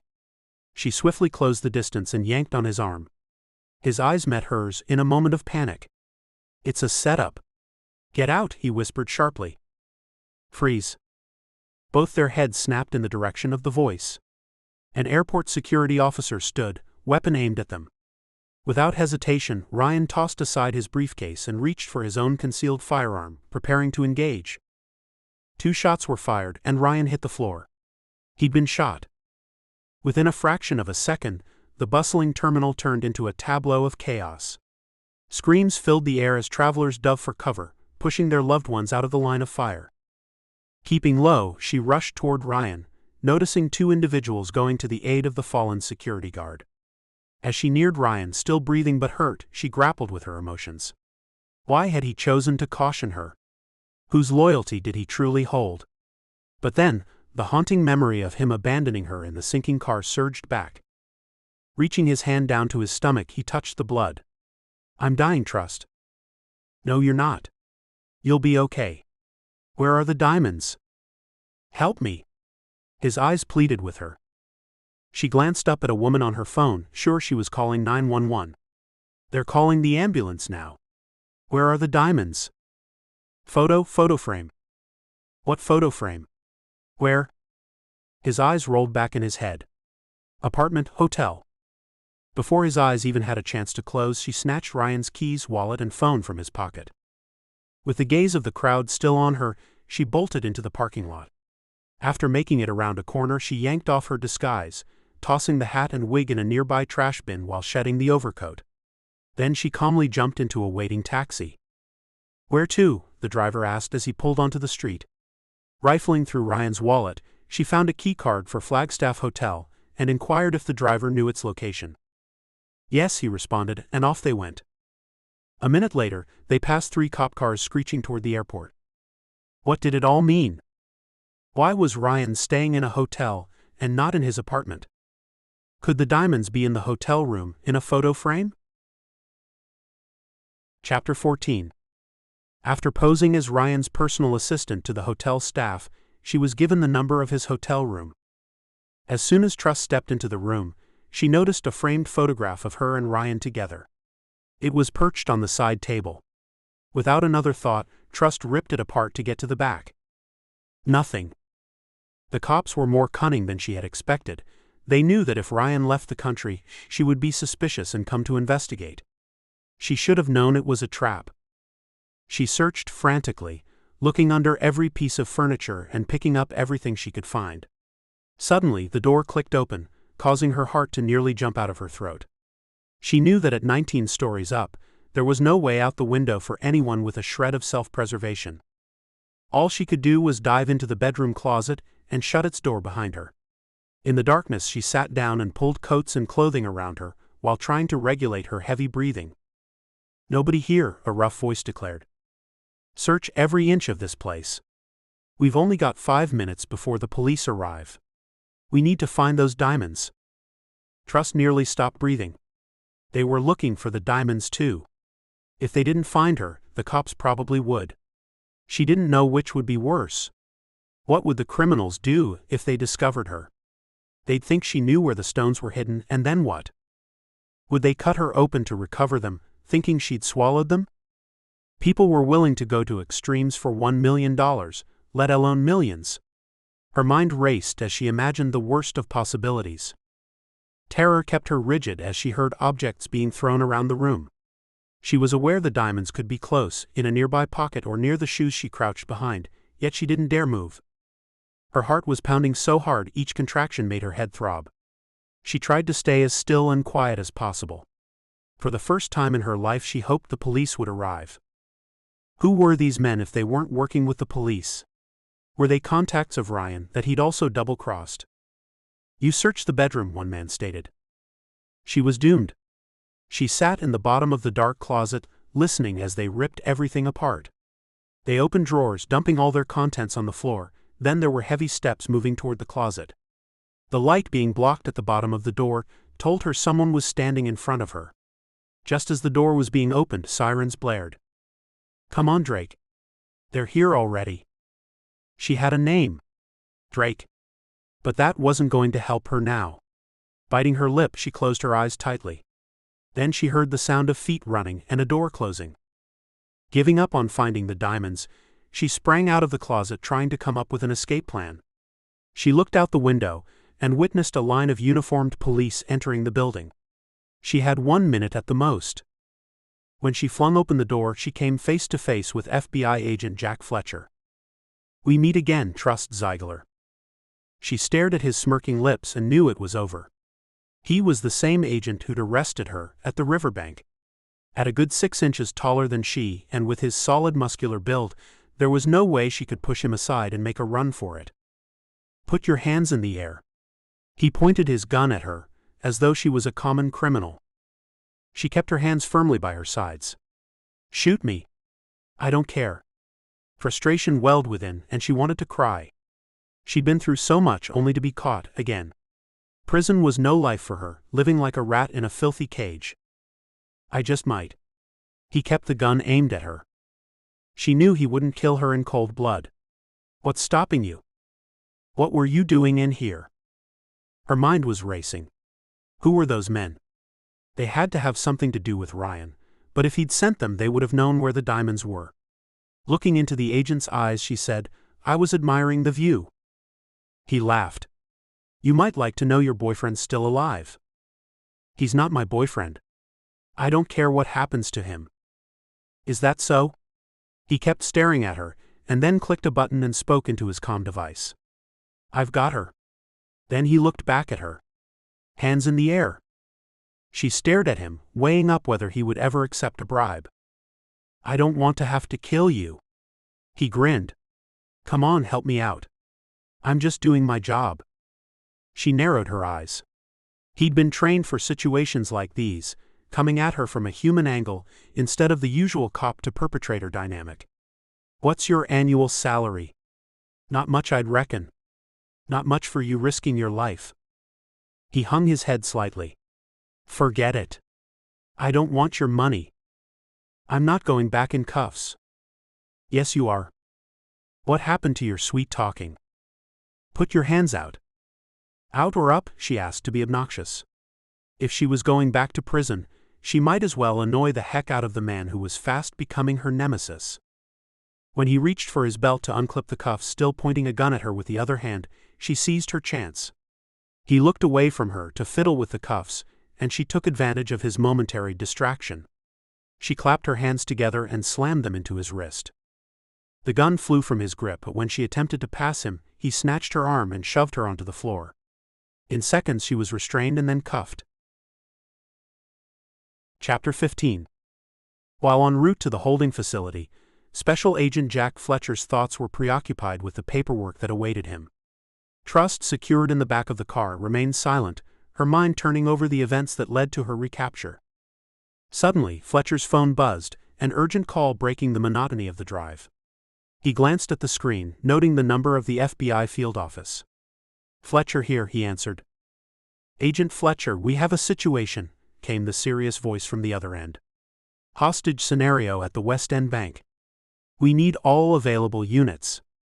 We've got multiple civilians involved." Fletcher's eyes narrowed as he processed the information. He glanced at Trust in the rearview mirror. "Understood, I'm en route. I've got a detainee with me, but I'll secure her on site." The car veered off on a side road, heading toward the emergency. Trust leaned forward. "Hostage situation, eh? I hope no one gets hurt. Can't you drop me off somewhere first? Like a coffee shop? I'll wait for you there." Fletcher didn't respond immediately, his mind grappling with the logistics of handling both the situation and his notorious passenger. Finally he replied, "You'll have to stay in the car." Things must be tough for him. He must be desperate to take hostages.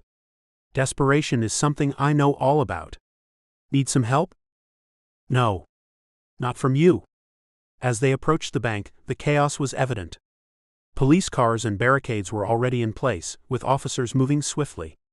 Fletcher parked as close as he could, his mind racing through the protocol of such situations. He turned to Trust, his expression stern. "Don't try anything."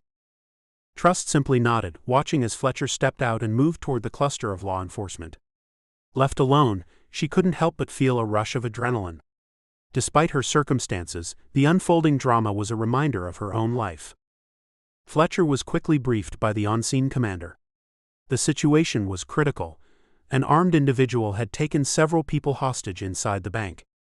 Initial negotiations hadn't gone well, and there was no clear resolution in sight.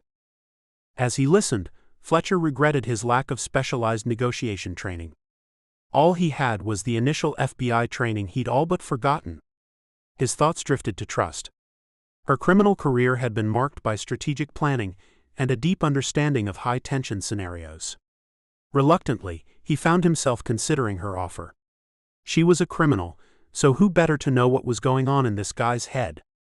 Fletcher returned to the car and opened the back door. "I need your read on this," he said, his voice low. Trust's eyebrows flew up. "You seriously want my help?" "Just your opinion." "Why should I after you just arrested me?" Trust stared at him. "You were the one that offered. I just need your perspective. Nothing more. He's a thief, you're a thief. It's a perfect match. Will you help those hostages? I've got to fill in until the negotiator arrives." Trust nodded. "What do you know so far?" With a detailed rundown of the situation provided by Fletcher, Trust listened intently, her analytical mind quickly assessing the scenario. He's desperate, feels cornered. This is his last stand in his mind. He's holding on to the only bit of control he has left, and that's the hostages. "I know." Fletcher leaned against the car, his frustration evident. "Play down the severity of his actions. He hasn't stolen anything yet, right? Just inconvenienced people. That's your angle." Fletcher raised an eyebrow. "You think downplaying the situation will help?" "Yes. Give him something where he can feel in control. Let him know you understand what it's like to feel cornered. But also make it clear if he surrenders himself, that will go down well for him." Fletcher considered her words. Make surrendering himself the thing that he's got control over?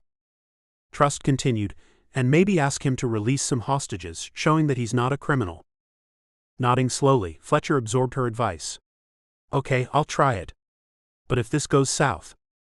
"It won't," Trust cut in. "Just keep your tone calm, non-threatening.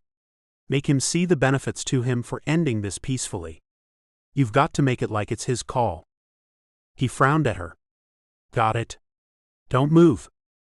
She lifted her hands as much as she could to show him she was still cuffed to the car. Fletcher headed back to the bank, his mind racing with Trust's input. Approaching the negotiation phone, he took a deep breath and dialed the number. When the man answered, he introduced himself and began. "I get it, you feel like you're backed into a corner. But don't cross a line you can't step back from. Right now you've just inconvenienced some people, that's all." There was a pause on the other end, and Fletcher continued, "You still have control here. Releasing the hostages, that's a powerful move. It shows you're still making the decisions. And it's a decision that can only help you right now. I want a helicopter and a car." "Which one?" Fletcher asked. The hostage taker hesitated. "A helicopter." "Okay, but that will take time. Tell me, is anyone in the bank injured?" "No.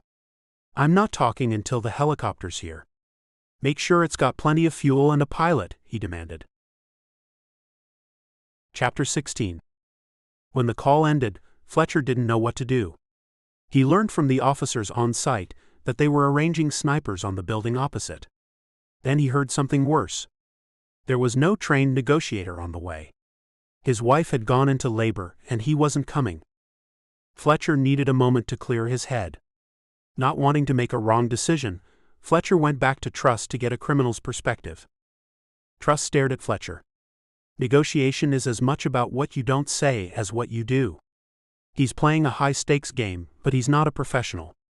He's scared and impulsive, which makes him dangerous, but also malleable. Fletcher was quiet for a moment. "So at the moment he's waiting for a helicopter that's not coming." "Use the time." "He's waiting, which means he's hesitating. He doesn't want to hurt anyone, Fletcher. If he did, he would have done it already. This hesitation, it's your playing field and the ball's in your court. He's scared of not getting out of this alive. That's his fear right now." Fletcher frowned, his thoughts racing. "But the snipers?" Trust cut him off. "What snipers?" Fletcher looked down. "I don't want anyone to get hurt, but the guy has taken hostages. No one wants to take a risk." "So they're going to kill him?" "Look, no one wants to kill the man, but..." Fletcher's expression hardened with determination. "I'm doing my best. He's looking for a lifeline. Offer him something, but on your terms, but make him think they're his terms." Fletcher turned to leave, then stopped. "And if it turns out there are no good options?" Trust's eyes met his, and there was a steeliness in them that matched his own resolve. "Then we prepare for the worst. But we don't give up on finding another way, a better way where no one gets hurt. That guy, he might be a criminal in your eyes, but he's no different to anyone else. He just made a bad choice." With that, Fletcher headed back to the standoff, armed not with a weapon but with a new strategy, one that hinged on psychology and empathy, hope and humanity. It was a gamble, but with lives at stake, it was the best chance they had. Fletcher called the hostage taker again, and was relieved when he answered the phone. "It's Jack Fletcher again." "I don't hear a helicopter." "It's not here yet."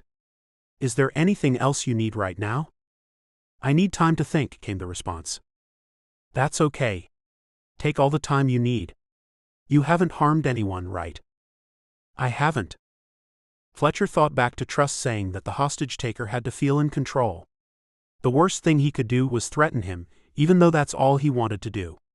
Everyone makes mistakes. You made a small mistake today, but don't turn it into one you can't come back from. To show us good faith, let two people go." There was a long hesitation. "I'll think about it." Fletcher heard a loud click in his ear when the guy ended the call. Minutes passed, each one stretched taut with anticipation. Then, finally, a breakthrough.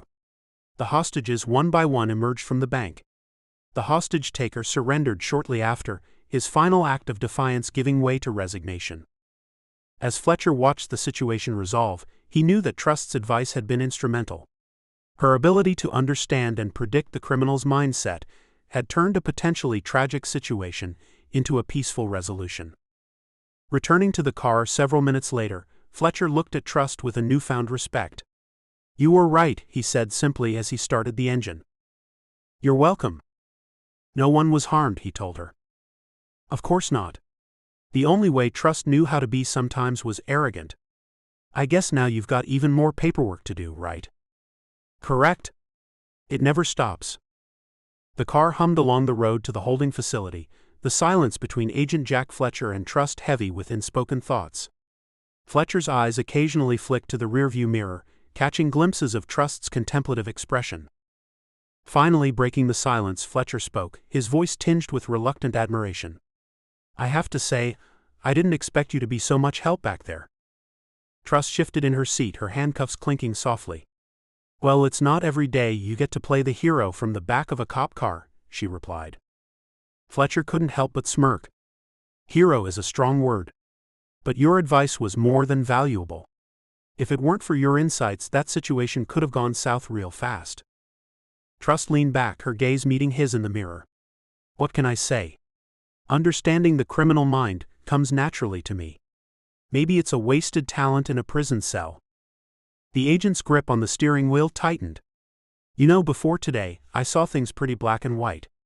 Criminals on one side, law on the other.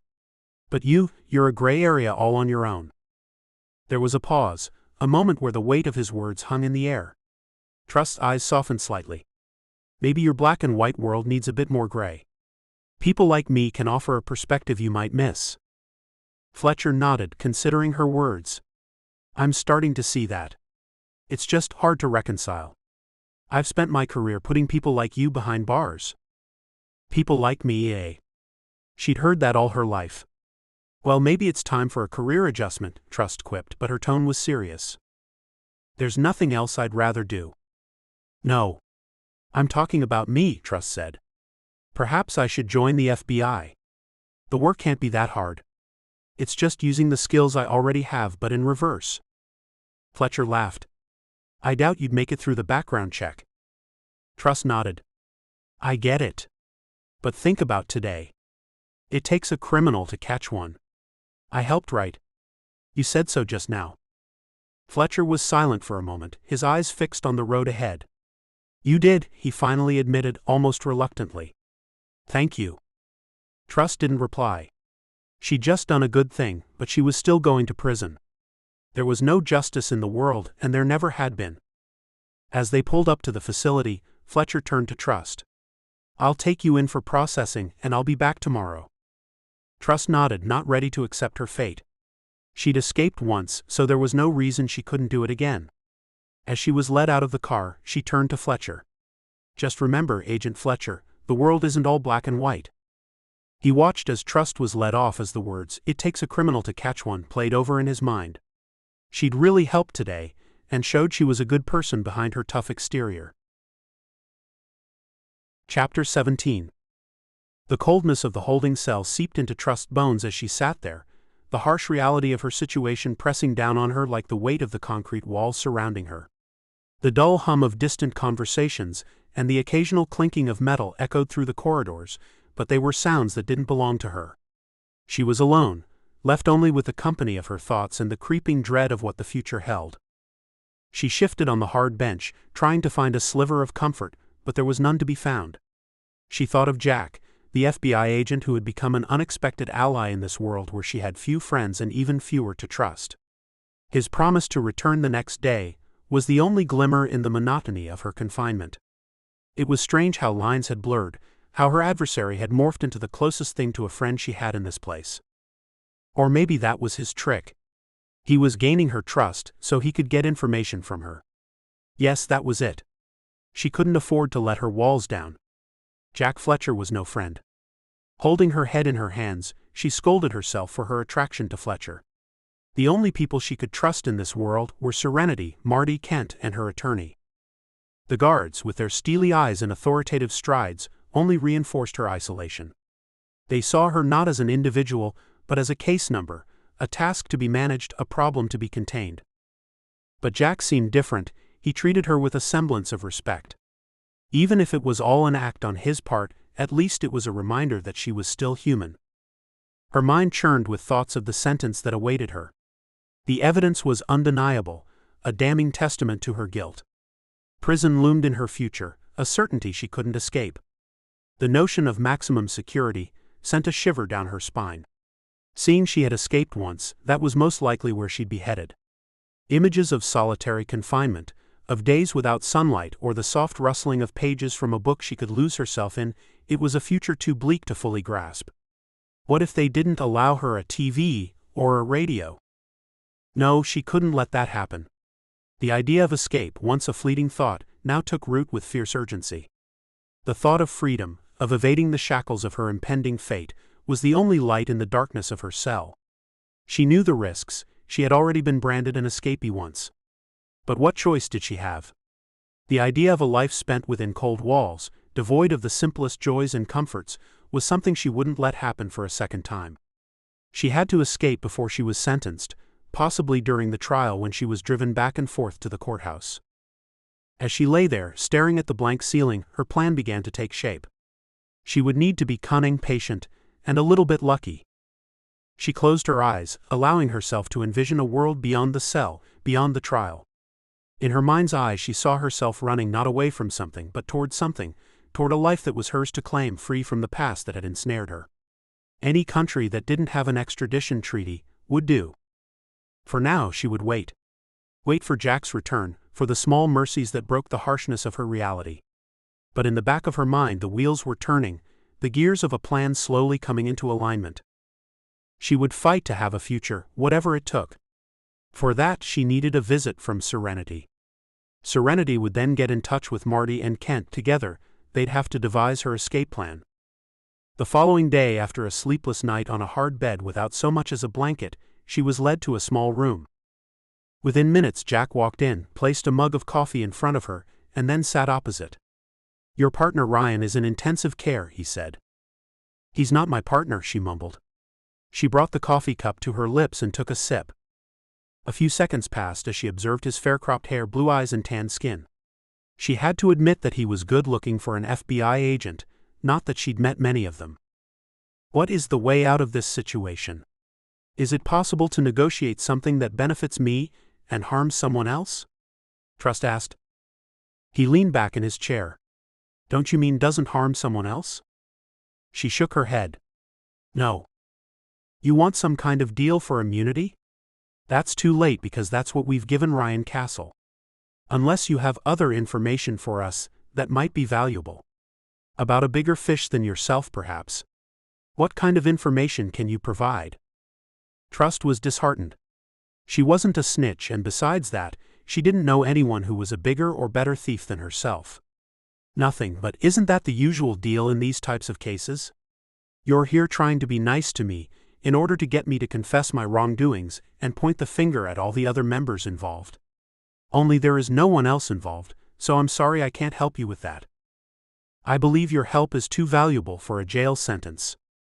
She stared at him. Was this some kind of trick? Did they also trick Ryan this way, and that's how they enlisted his help? She dismissed her thoughts. Ryan had left her to drown in a car. She wasn't going to feel sorry for him, or waste 1 minute thinking about why he'd warned her it was a trap. I'm not sure what you're getting at, but can you cut to the chase? What is it you want, Detective? Special Agent Jack Fletcher. Sorry, I forgot that long title. How about I just call you Fletch? No. Just call me Jack. I've had a chance to talk with my superiors, and we believe we might be able to do something to assist you. Trust's whole body froze and she could barely speak. In what way? We have a proposition to put forward. If you cooperate as our consultant periodically, I think it could lead to a reduction in your sentence. I have not been sentenced yet. I was rejected for bail last time. Wait, aren't I meant to go before a judge today, or do I just go back to prison? What do you mean by helping you as a consultant? He smiled. That's a lot of questions. You understand criminals and know how they think. You've taken valuable items from places all over the world. You've also escaped from prison and penetrated supposedly impenetrable areas. You could provide us with useful information when we need it.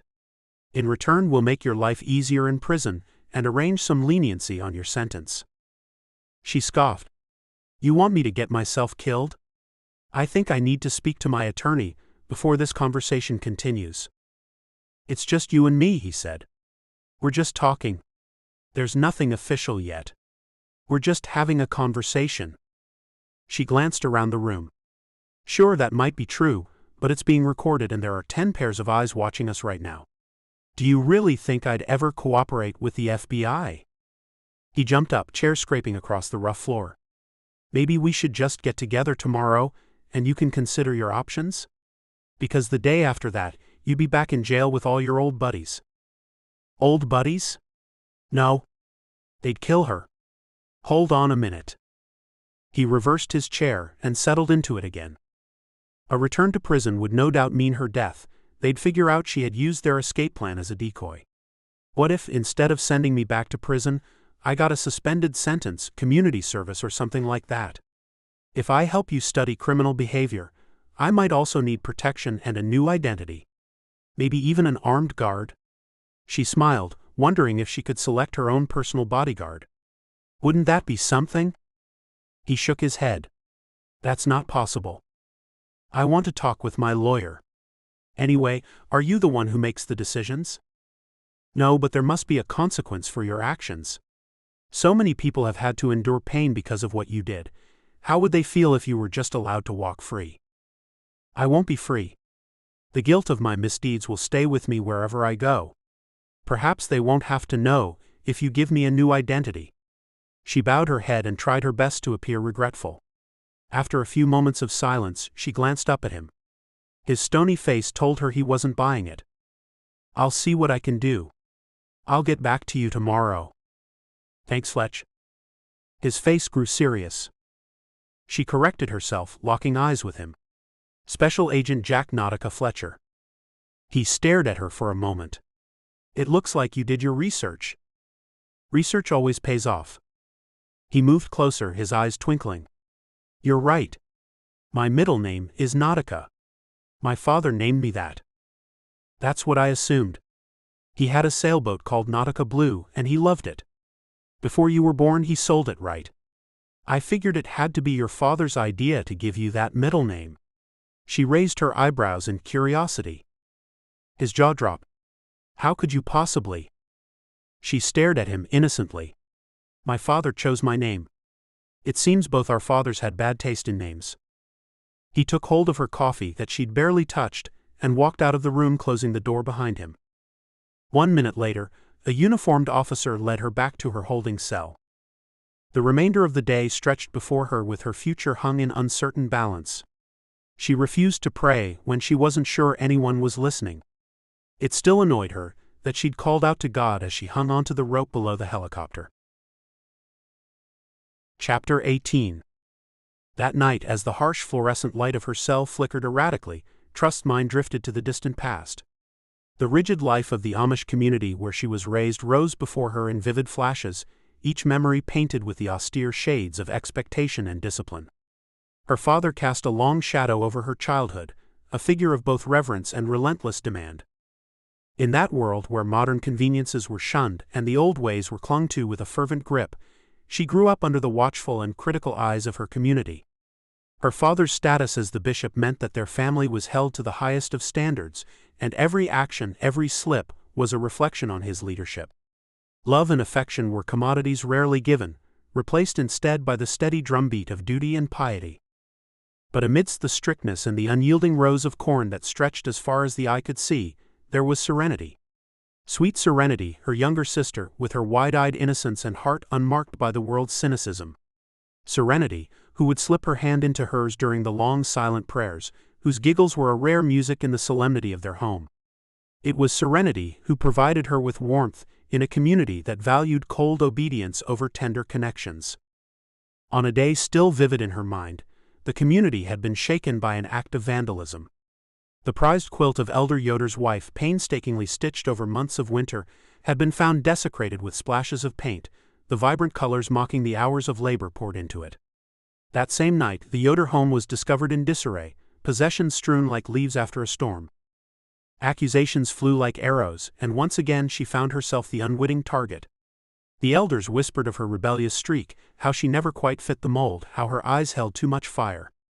Trouble seems to follow you, they said, shaking their heads as if her very presence invited chaos. Her pleas of innocence were drowned out by the tide of suspicion. The evidence, they claimed, pointed unerringly to her, the only one bold enough, reckless enough, to defy the peace of their community so flagrantly.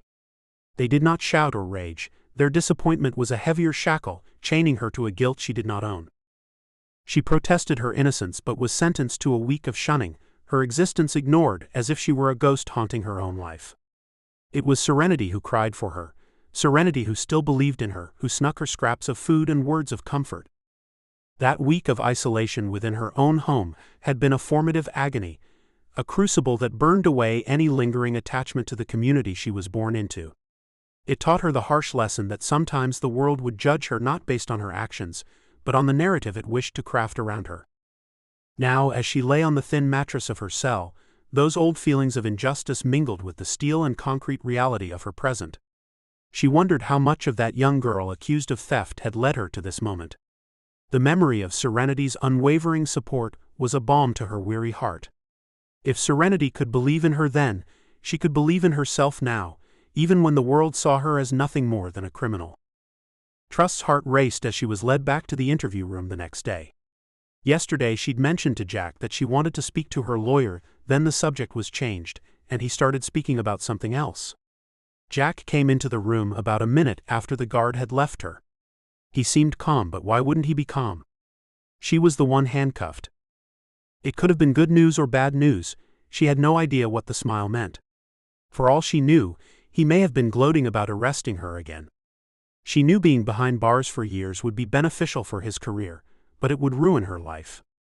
She was so desperate to hear what he had to say that she didn't think to ask for the handcuffs to be taken off when he sat in front of her. "What's going on?" She nervously chewed her lip. "I've got a deal you might be interested in." "I'm listening." "Before I give you our first and final official offer, we have to know what you have to offer." She searched his eyes. "I'm not sure I understand what you're saying." "You're offering me something?" "You'll go on a mission for us to retrieve something." Trust didn't like the sound of it. "Retrieve, you mean steal?" "I guess you could say that." She frowned at him. "You want me to steal something for the FBI?" "For the USA." "What is it?" "Firstly, you'll need to undergo psyche evaluations." "Do you agree to that?" Trust rolled her eyes. "Is that really necessary?" "Yes.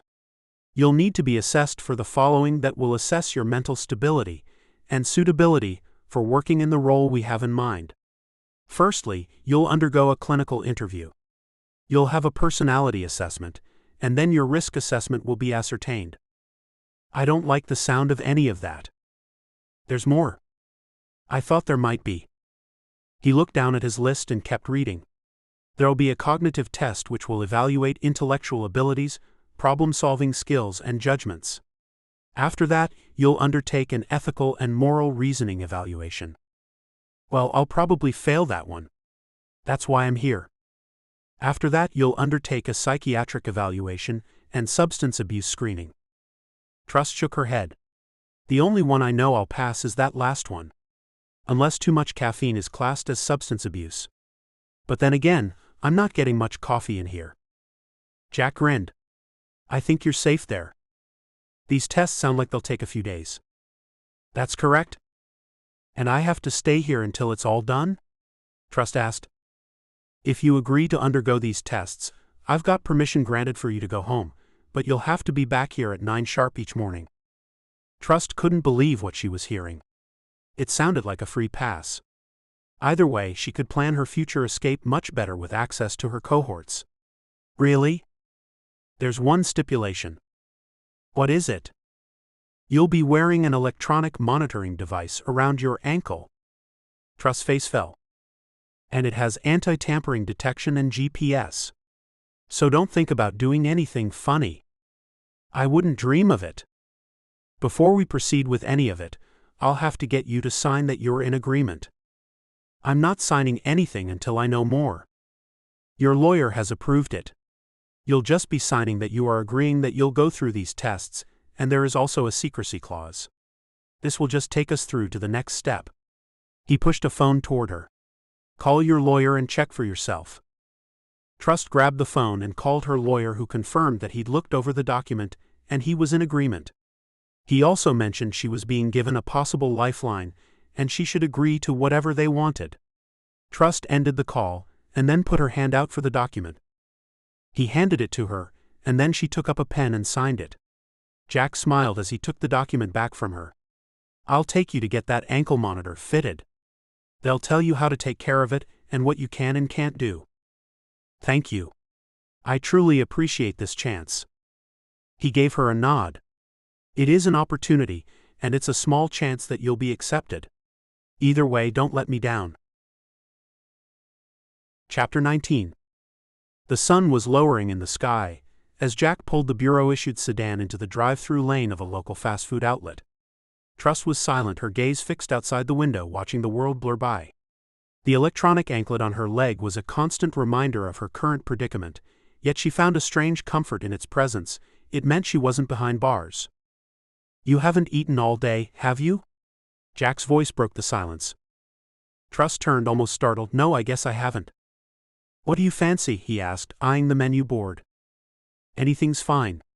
Honestly, I'm too tired to care, she admitted, her stomach rumbling in contradiction. Once the order was completed, Jack drove to her place.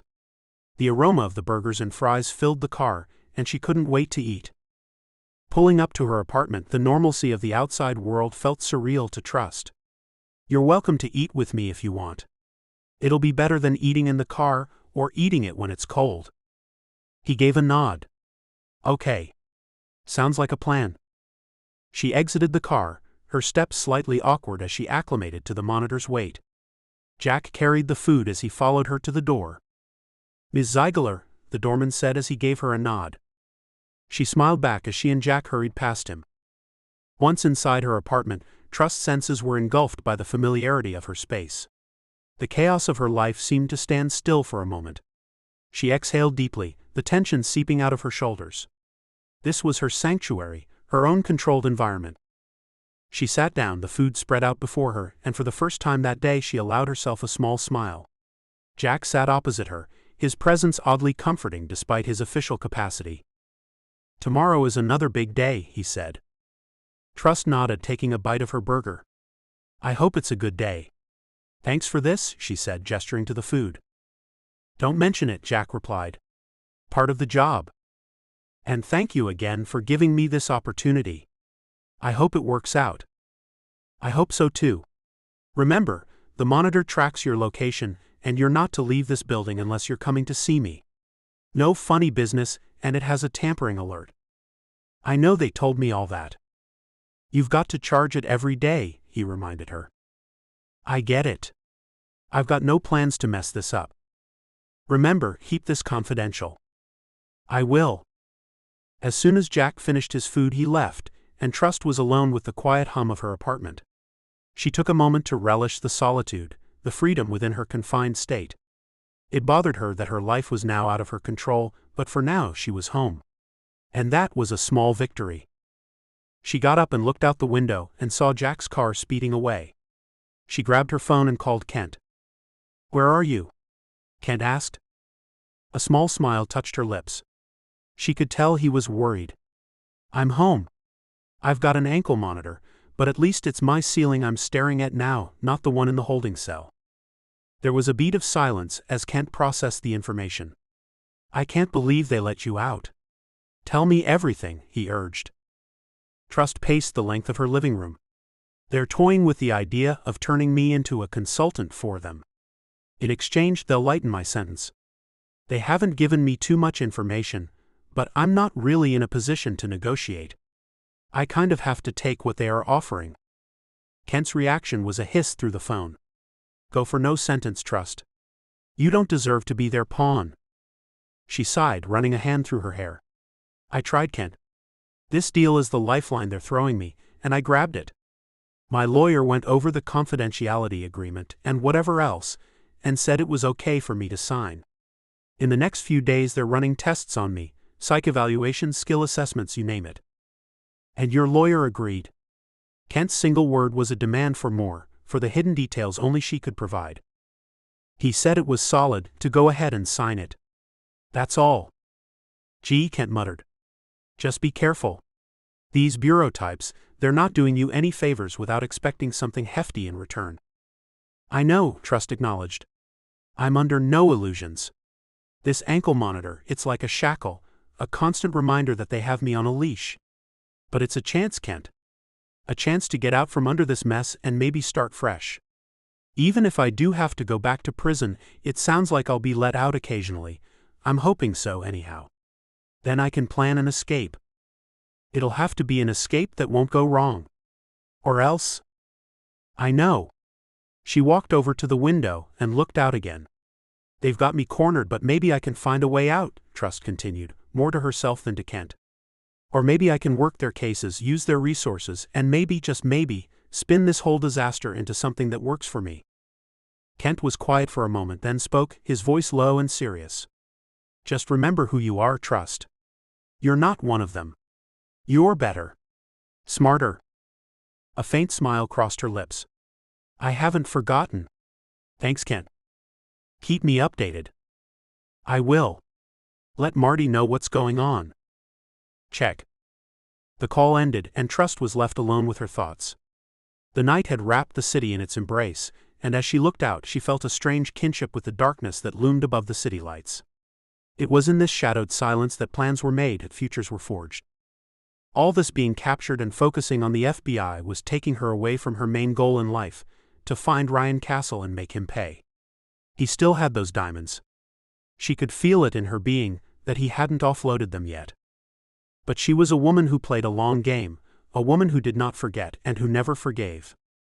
She glanced at the ankle monitor and made a silent vow. They would not control her forever. For now she would rest, gather her strength and prepare. Because tomorrow, the real work began. She'd work out what they wanted from her, and she'd give it to them. Chapter 20. The morning light filtered through the blinds, waking Trust at 5:30. Trust sat up and stared at the ankle monitor. In her old life she would have gone for a run. Keeping fit was an essential part of her lifestyle. Today she was under strict instructions, she couldn't leave the apartment. Right on the dot of 8, Jack called and told her he was waiting for her outside. As she went to meet him, she couldn't help but feel a tinge of irony. For someone who had spent a considerable amount of time avoiding law enforcement, she was now on her way to meet them voluntarily. Good morning, Trust, Jack greeted as she opened the passenger side door. Ready for day one? Ready as I'll ever be, Trust responded with a half-hearted smirk. The drive was uneventful, but Trust's mind raced with possibilities and potential outcomes of the day. Later, Trust found herself in another room, facing Dr. Matthews for the psychiatric evaluation. He appeared young, his demeanor serious yet approachable. I specialize in criminal behavior. Dr. Matthews introduced himself, setting a small recorder on the table. Criminal? She didn't like how she was being labeled. Do I have a choice about the recording? Trust asked, half joking. It's standard procedure. But your comfort is important, he replied, offering a small smile. It's fine. Go ahead. He pressed the record button and began. Your case is interesting, with you being raised in an Amish community. How did that shape you? Trust looked away, discomfort fleeting across her face. It made me who I am, for better or worse. I never fit in there and don't fit in, anywhere. And leaving that lifestyle behind. How was it for you? It wasn't easy. But it felt necessary. Their dialogue meandered through Trust's past, her motivations and her aspirations, revealing the contradictions that lay at her core. What compels you to take risks? Dr. Matthews probed deeper. As Dr. Matthews explored the motivations behind her risk-taking, Trust weighed her words carefully. Maybe it's the only time I feel alive, she admitted, her thoughts tinged with the unspoken truth of her dual existence. And the consequences? Dr. Matthews pressed, unaware of the depth of conflict within Trust. I consider them, Trust responded, her mind on the delicate balance she maintained between her criminal undertakings and her secret benevolence. But sometimes the game, it's all there is. I do know I have to change that. I'm willing to do some hard work on myself. I know I need to. When the conversation veered toward the possibility of cooperation and redemption, Trust found herself at a crossroads. Imagine using your skills for the greater good. Would you? Dr. Matthews asked. If it means a second chance, then yes, Trust replied. I know I can't keep going like I am. There's no future in that. At this point she had to tell them what they wanted to hear. We can offer you a path to make amends, to contribute positively. But it requires honesty and a willingness to change. Dr. Matthews stared at her. I want to believe that's possible, she said. The session continued for hours, and when it concluded, Trust was left to ponder her path forward, torn between the need to shield her charity from scrutiny and the chance to redefine herself beyond the shadows of her criminal past. The haven of hope remained her unspoken motivation. Chapter 21. On the drive back to her apartment, Trust was quiet, reflecting on the day's revelations. Jack seemed to sense her need for silence and did not attempt to fill it with conversation. Once home, Trust was greeted by the familiar walls of her apartment. She kicked off her shoes and sat on the couch, the ankle monitor a constant companion. She felt a surge of something unexpected, hope. For the first time in a long while, she felt like she was more than her past actions, more than a criminal. Tomorrow there would be more tests, more probing questions. But tonight Trust allowed herself to believe that perhaps these evaluations were not just a passage to freedom, but a path to understanding herself. First, though, she wanted to go back to her past, back to her old Amish community, to see where she'd come from. She'd go at night so no one would see her. Perhaps she'd look in the windows of her family home to see her family members just one more time. Looking down at her ankle monitor, she knew she couldn't do that. At least not now. The apartment with its muted colors and sparse decor felt strangely foreign to her now. The stillness offered a stark contrast to the probing questions and intense scrutiny she had endured throughout the day. Here, in her own space, the defenses she had meticulously constructed over the years began to unravel. She got up and moved slowly to the window, drawing the curtains aside to gaze at the world outside. The normalcy of life moving along the street below was jarring. People going about their routines, laughing, living, unaware of the internal turmoil she was experiencing just above them. Trust's thoughts drifted to her past, to the cascade of choices and circumstances that had brought her to this precipice. Her childhood, though fraught with its own challenges, seemed a distant memory, a time when right and wrong were clear-cut, not mired in the gray she had come to inhabit. The rebellious teen she once was had thrived on the thrill of the chase, the adrenaline of the heist. But those fleeting highs had come with a cost, leading to a path from which she felt there was no return. Yet here she was, being offered a chance at redemption, however uncertain. Had God intervened on her behalf? If this came off and she was offered some kind of freedom, it certainly would be a miracle. Her family's disappointment in her was never far from her mind. What would they think of her cooperating with the authorities? If they knew that, would it even be enough for them to see her in a different light? Her fingers traced the cool glass of the window, a barrier between her and the world she longed to rejoin without the shadow of her former self. The psychological evaluations had peeled back layers she had long sealed away. Her motivations, her fears, her capacity for change, all laid bare for strangers to dissect. As the sky darkened, Trust sat on the edge of her bed, the ankle monitor's faint beeping a metronome to her introspection. She realized that the path forward was fraught with uncertainty but also potential. The potential to redefine herself, to find a place in a society that had branded her an outcast. The reflection in the mirror across the room caught her eye. She saw a woman tired but resilient. In that reflection she sought to find the glimmer of who she could become, not just who she had been. Perhaps the charity she founded could survive without her having to steal. It would mean making it more visible and doing more events, but that wasn't impossible. Tonight, Trust resolved to take this chance, this lifeline, and wield it not just as a tool for freedom, but as a catalyst for transformation. Tonight she would allow herself the space to dream of a life reclaimed, a future rewritten. Chapter 22. 2 days later, Trust sat in the chair across from Jack, the scent of freshly brewed coffee filling the room. The walls were a sterile white, adorned with various certificates and awards that gleamed in the harsh fluorescent light. She could hear the faint hum of the air conditioner and the distant sound of phones ringing in the background. Jack pushed a file toward her, and Trust's eyes narrowed as she leaned forward to pick it up. The folder felt heavy in her hands, and she looked up at Jack with a nervous expression. "I'm too nervous to open it. Did I pass?" Jack leaned back in his chair, the leather creaking under his weight. "There's one more step." Trust furrowed her brow. "More tests? That's silly. I've done every test under the sun." "Take a look," Jack said, gesturing to the folder in her hands. Trust opened the folder and saw the words, "The Marlowe Art Gallery," printed in bold letters. "What's this?" The thing is, you only just passed your test, scraped by, so we need more, Jack said, his voice steady and even. Trust's heart began to race as she read the words on the page. I don't understand. See it as a practical test. We need you to get into their private records room. It's behind a state-of-the-art security system, something we believe you can handle. This was her world, yet now she was diving into it under the watchful eyes of the law. If you need something, can't the FBI just go in and get it?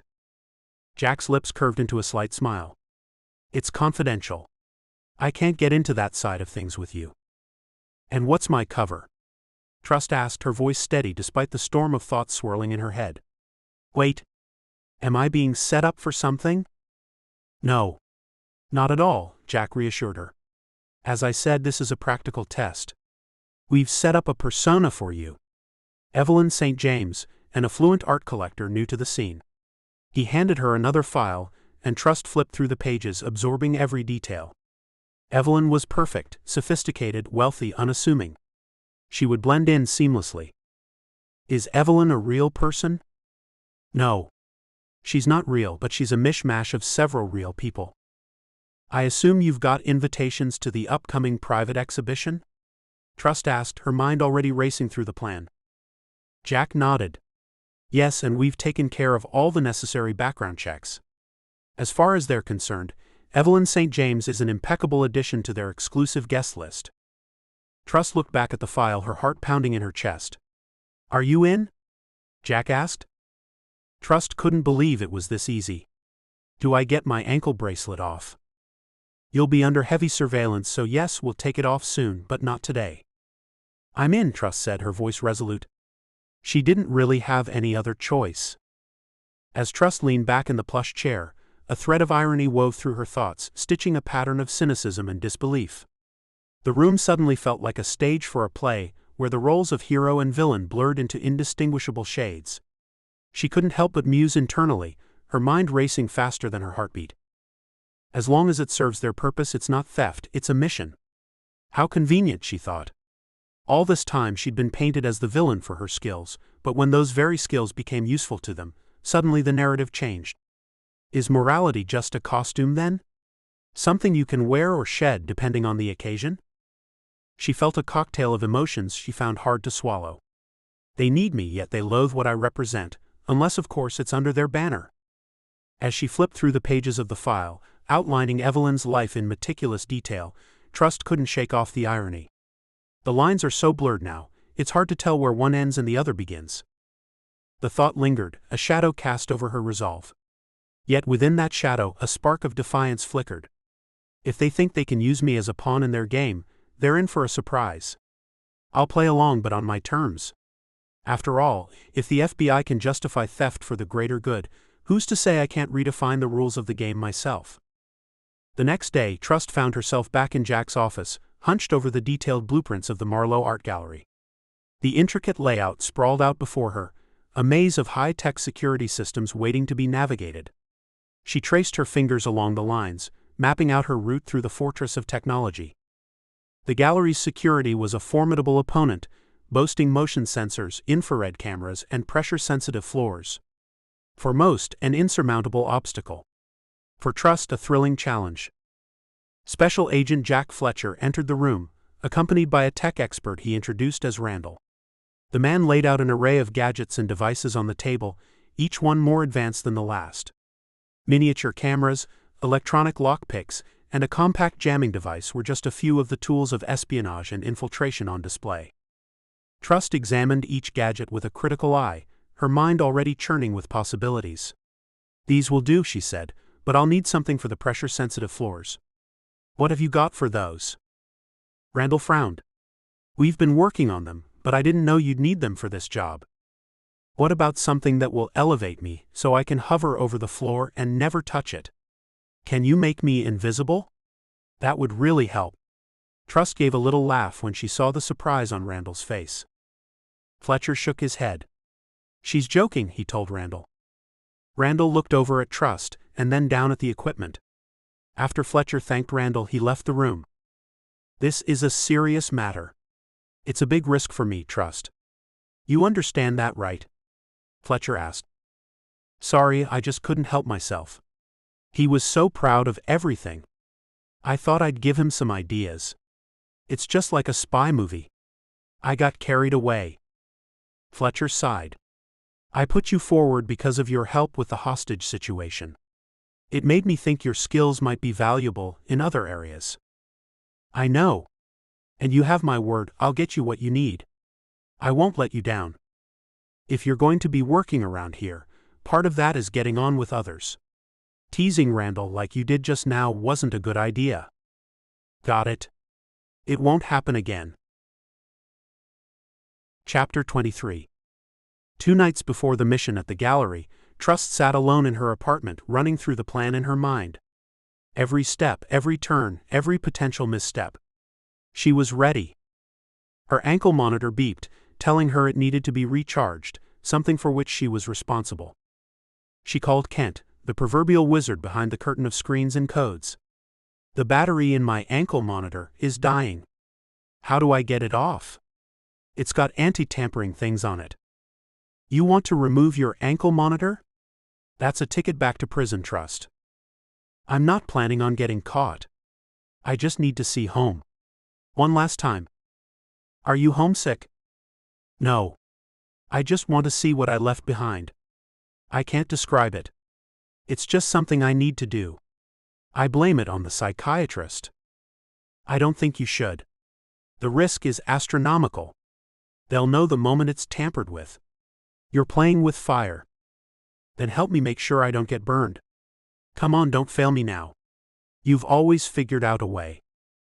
There was a long pause, a silent standoff where Kent weighed his loyalty against his conscience. Finally, he sighed. If you're set on this, wait until the monitor's battery dies. Call Fletcher. Tell him you forgot to charge it, that it slipped your mind or you fell asleep or something. He'll pass that info along to delay them picking you up. That should buy you some time. And then how do I get it off? If it's got no battery, there's no point removing it. Leave it on. Good idea. I didn't think of that. I'll start driving toward you. Lucky for you, I'm not far away. Once your ankle bracelet stops beeping, call me and I'll tell you where I'm parked. Are you offering to drive me? Of course. I can't let you go on your own.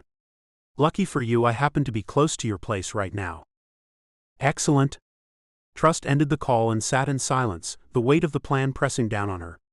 She watched the monitor's light blink, a silent sentinel counting down the minutes. As the beeping finally ceased, a surge of adrenaline shot through her. She grabbed her phone and dialed Fletcher's number. The line clicked and then Fletcher's voice came through, gruff and tinged with annoyance. Trust? I need your help. I'm in a tough spot. The monitor's battery is flat. I fell into a deep sleep. I can't find the recharger. I know it's here somewhere, Trust said, her voice a strained whisper. There was a pause, and when Fletcher spoke again, his displeasure was palpable. You've got to be kidding me. No. I'm sorry. I'll make a call. You better not be trying to pull some kind of stunt. I'm not. Trust started, but Fletcher cut her off. This isn't just about you anymore. People have put their trust in me for recommending you. I'll pass the message along. We'll block the authorities for as long as we can, but you better find the charger fast. Trust's throat tightened. I will. I just need it. Save it, Fletcher snapped. Okay. Looking for the charger now. The line went dead, leaving Trust in the silence once more, save for the haunting realization of the ripples her actions had just caused. She knew the gravity of what she had set in motion. If she could change her mind she would, but it was too late. Kent would already be waiting for her somewhere outside her building. Her adrenaline had already kicked in. She called her offsider. Kent, it's done. No more beeping. I've called Fletcher and he's holding them off.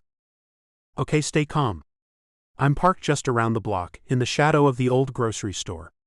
Blue sedan. Come quick and don't let anyone see you. Got it. Trust slipped out of her apartment building through a back door, her senses heightened to every sound in the night. The cold air bit at her skin as she hurried to the rendezvous point, her heart pounding in her chest. Kent watched from the car as Trust approached, her figure a dark silhouette against the urban backdrop. He popped the lock and she slid into the passenger seat, their eyes meeting briefly in a silent acknowledgement of the point of no return they had just crossed. "Drive," she said simply, and Kent pulled away from the curb. The city lights blurred as they drove through the streets, each mile taking Trust further from the life she had known. The silence in the car was heavy, filled with unspoken worries about what might lay ahead. Kent's grip on the steering wheel tightened as they approached the outskirts of the city. "Are you sure about this, Trust?" he asked, breaking the silence. Trust nodded, her gaze fixed on the road ahead. "I have to see it for myself, Kent. I have to know if there's anything left for me there." Kent sighed, but he didn't press the issue any further. He knew Trust well enough to know that once she had made up her mind, there was no changing it. As the miles unfurled behind her, the landscape began to shift into the familiar contours of her past. The roads narrowed, the houses grew fewer, and the vast fields stretched out like a familiar patchwork quilt. She had Kent park his car a discreet distance from her destination, and covered the last stretch on foot. Her legs carried her swiftly, propelling her forward until her childhood home came into view, a quaint structure that seemed untouched by time. Hiding in the shadows, Trust peered through the window, her breath fogging the glass.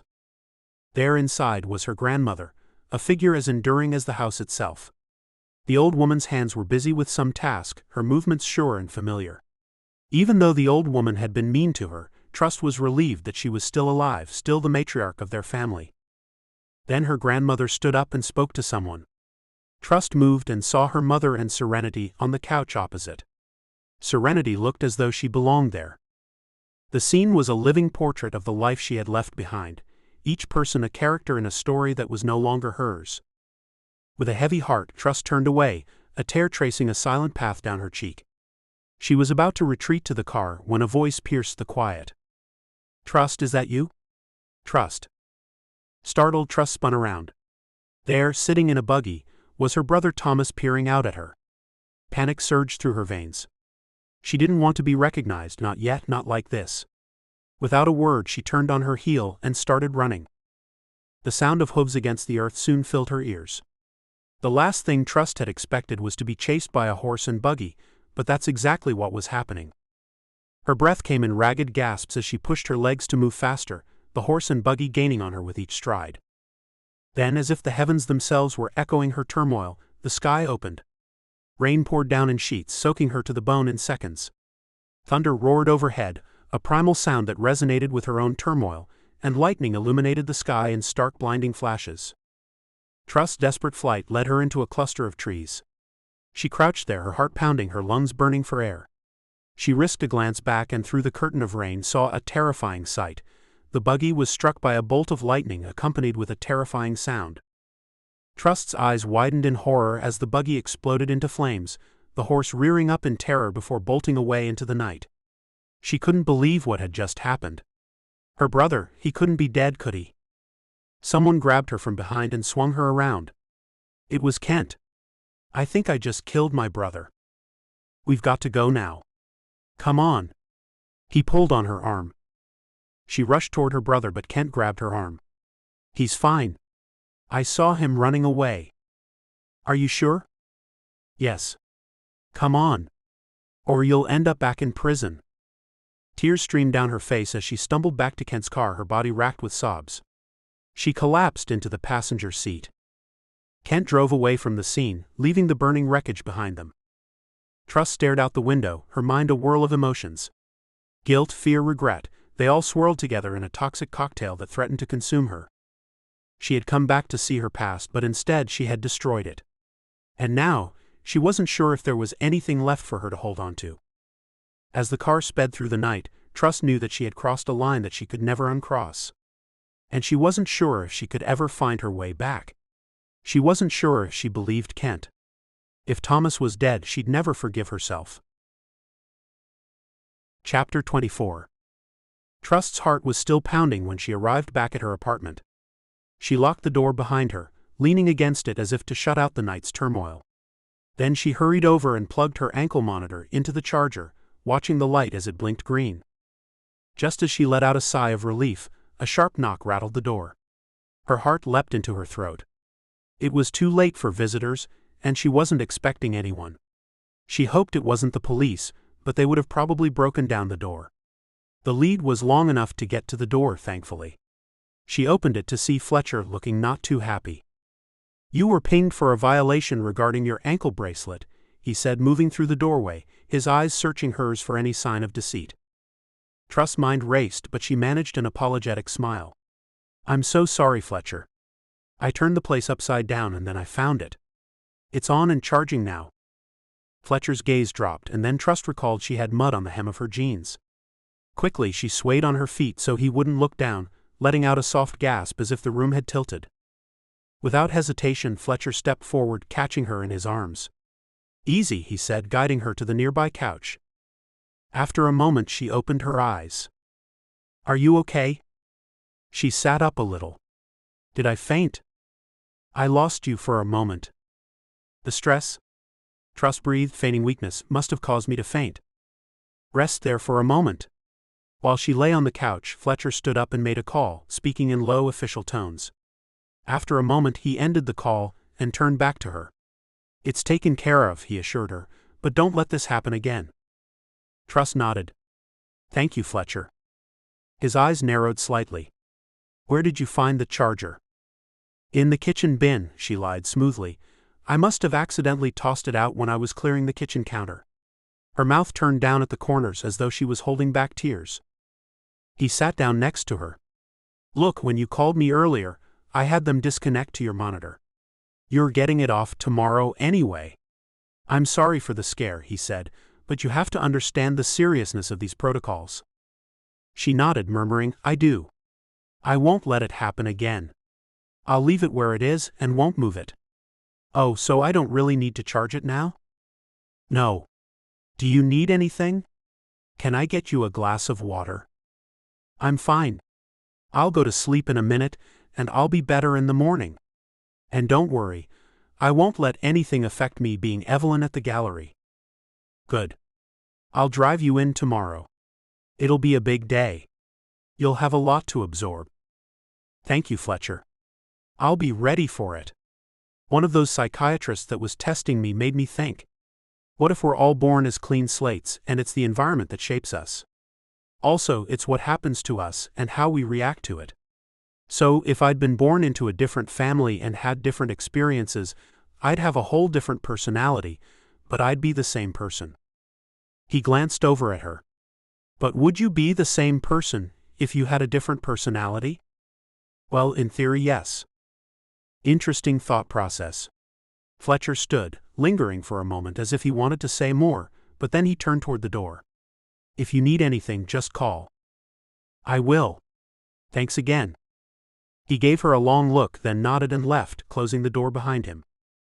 Alone once more, Trust let out the breath she had been holding, the adrenaline slowly ebbing from her veins. She looked at the mud on her jeans, a tangible reminder of the life she had fled, a life she was still tethered to, no matter how far she ran. Just as well Fletcher hadn't noticed the mud. And Thomas? She prayed that he was okay. With a heavy heart, she rose to clean the last traces of her past away, knowing that the road ahead was as uncertain as ever. Chapter 25. Serenity sat with her mother in their cozy Amish living room, their hands moving rhythmically as they sewed a delicate sampler. They were discussing the young man Serenity had taken a liking to.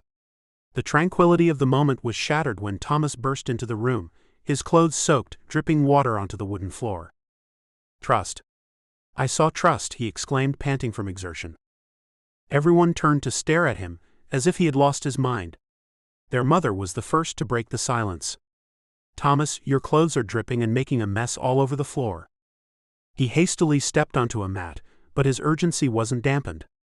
"I saw her, and then she ran from me. I only wanted to talk," he continued, his eyes wide with the shock of the encounter. Before anyone could respond, he added, "Then a tree near me was struck by lightning. The horse reared up, snapped the leads, and took off. It took me ages to get him back, and by that time she was gone. Their father suggested, the light was playing tricks on you. She's in jail. It can't have been her." "No. She said she'd never come back here," their mother said. Then all eyes turned to Serenity, seeking confirmation. With a heavy heart, she nodded. "Yes, she is in jail." "See Thomas? Just the light and nothing else." Their father chuckled. Wanting to find out more, Serenity quickly volunteered, "I'll help you unhitch the buggy, Thomas." Outside, the horse had calmed, the storm having passed as quickly as it arrived. As they began to unhitch the buggy, Thomas reiterated his claim. "It was her, Serenity. I'm sure of it. Just like I'm sure I'm talking to you now." "But it can't have been," Serenity insisted, struggling to undo a buckle. "When did you last speak with her?" Thomas asked. "It's been a while," Serenity admitted. "Well, she's escaped again." Serenity shook her head firmly. "No, we would have heard about it. We heard about it last time. I'm telling you, I know what I saw." As they finished with the horse, Serenity couldn't shake the worry that had settled over her.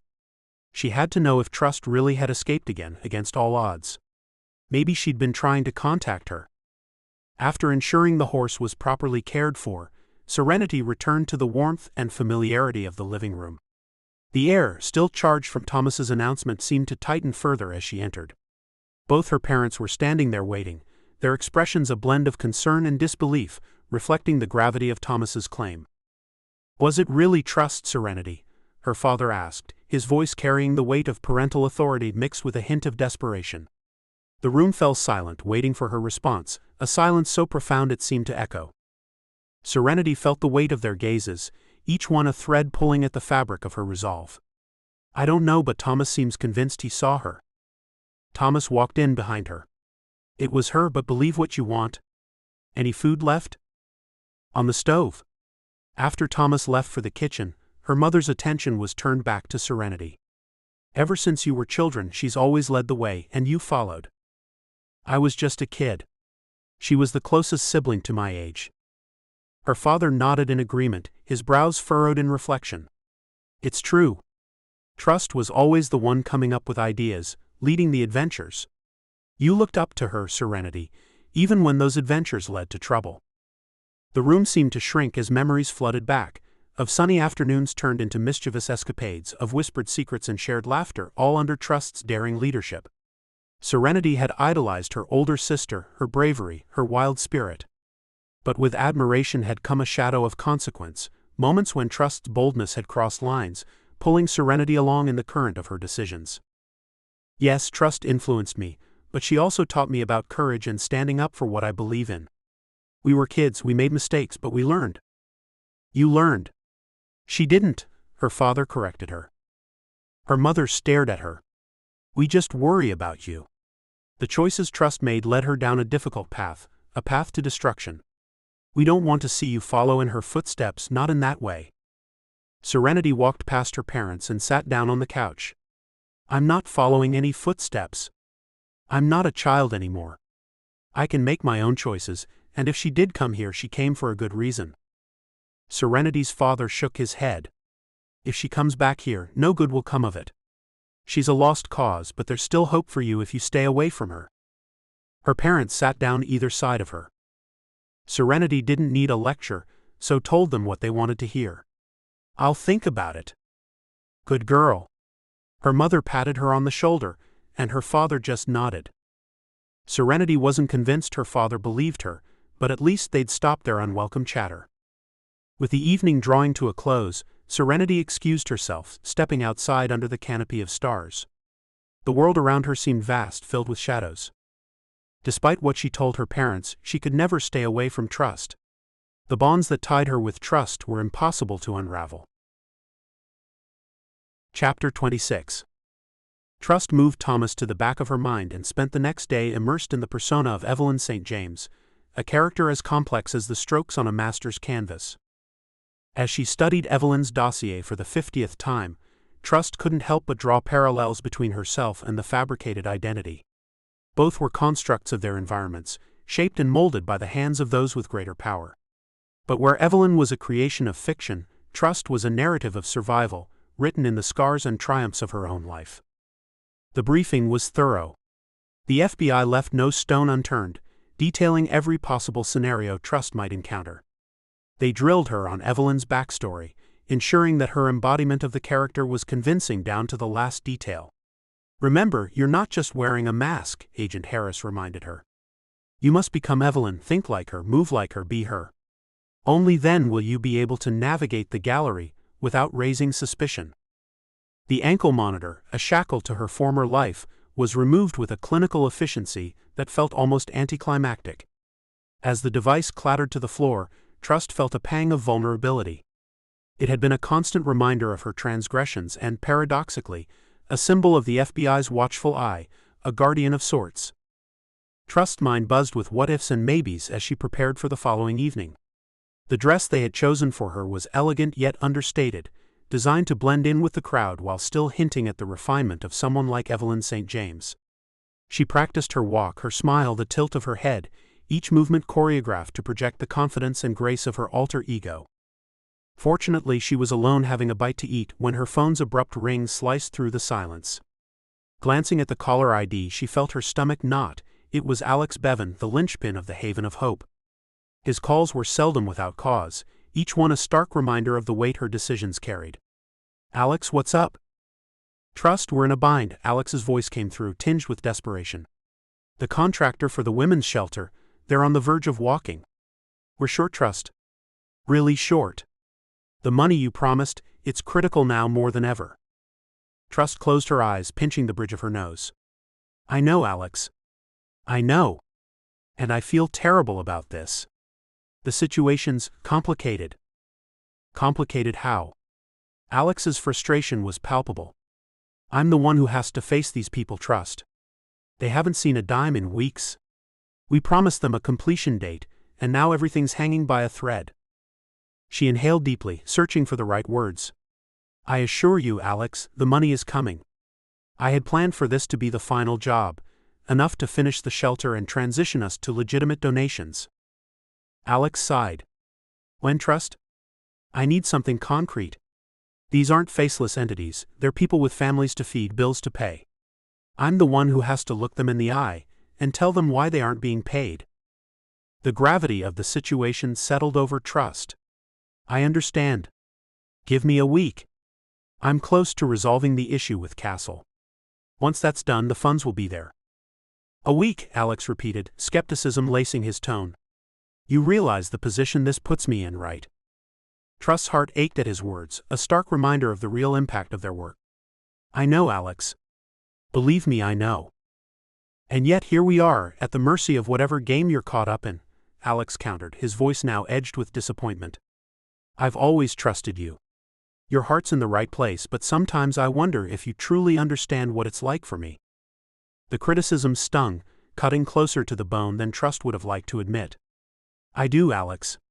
Every decision I've made, every risk I've taken, it's been with the Haven in mind. I know you go through a lot, being the face of the charity." Silence stretched between them, a chasm filled with unsaid words and unacknowledged truths. "Trust, I didn't mean to question you or your commitment," Alex finally said, his voice softer. "It's just hard, seeing the finish line in sight for this women's shelter and feeling like it's being pulled further away. I'm worrying that we might not pull it off. So many women need this." "I understand. I'll fix this, Alex. The shelter will be completed, and we'll find a way to ensure stable funding moving forward. After this next payment, we can no longer do it the old way." Alex let out a sigh, the sound less burdened than before. "I want to believe that, Trust. For the sake of everyone counting on us, I have to." "You can, Alex. You will," Trust affirmed, feeling the weight of her promises solidify into determination. "I'll be in touch soon with good news. Trust me. I promise you." The call ended, leaving Trust enveloped in a heavy silence. The stakes had never been clearer. The Haven of Hope, the completion of the women's shelter, and the lives intertwined with their success hung in the balance. Trust knew what needed to be done, the time for half measures was over.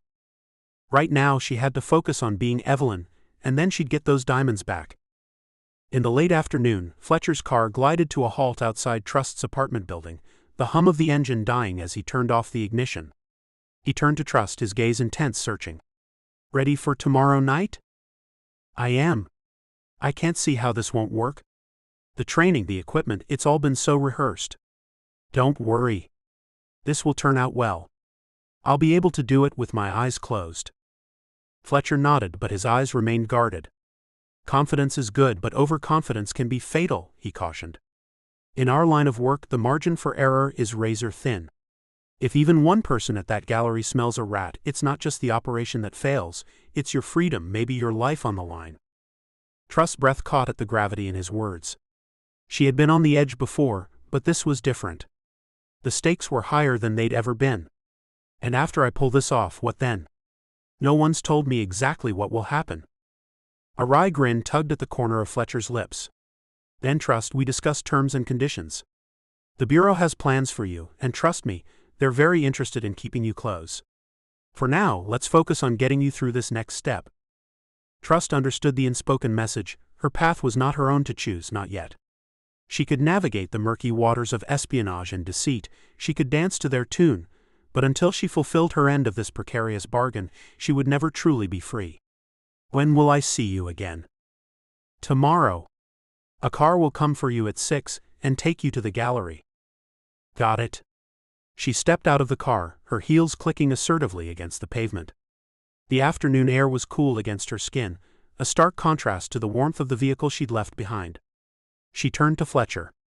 I'll see you on the other side, she said, a promise or perhaps a prophecy. Fletcher watched her for a moment, his expression unreadable. Then he nodded once sharply. I'll be here, he said as she walked away. Chapter 27. The Marlowe Art Gallery buzzed with the city's elite, their laughter and conversations creating a lively hum.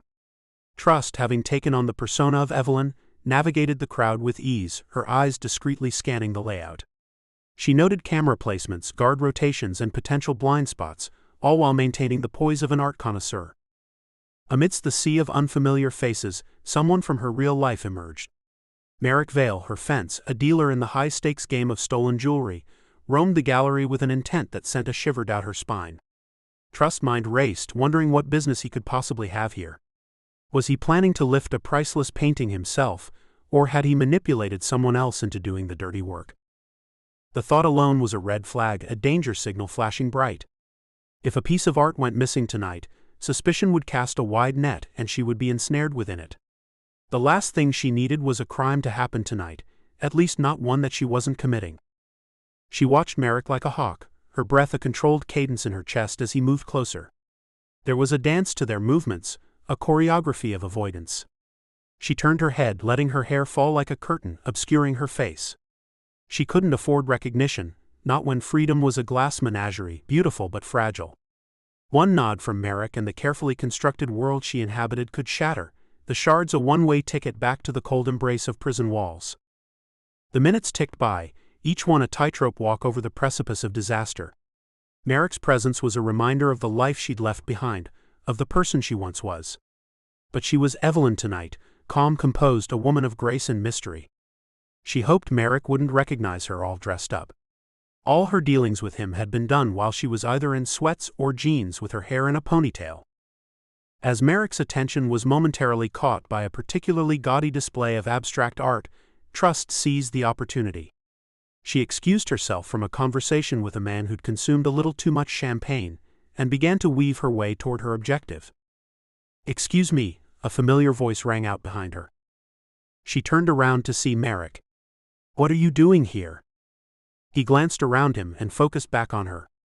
In a low voice he said, "You promised me a shipment. Where is it?" "It's coming. It's just delayed." "Not good. I've got a buyer waiting." Trust swallowed hard. "Did you know I'd be here?"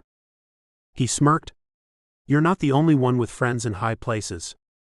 Trust's blood ran cold. He had someone informing him, someone at the FBI. "If that's so, you'll know about the diamonds," Trust hissed. "So it's true? That guy in the hospital knows where the diamonds are?" "Yes." "Who are your buyers?" Trust asked. "I'm not telling you that."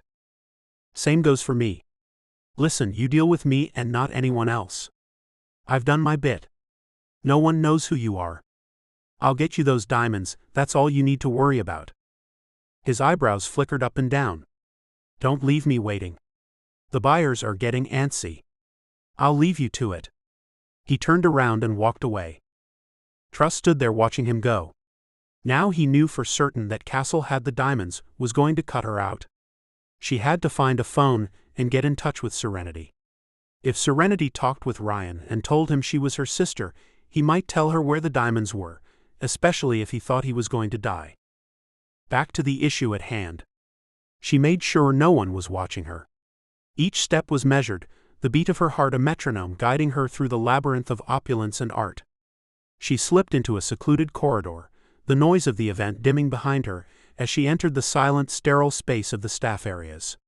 Here the air was still, the lights dimmer, the glamour of the gallery giving way to the functional starkness of private hallways and locked doors.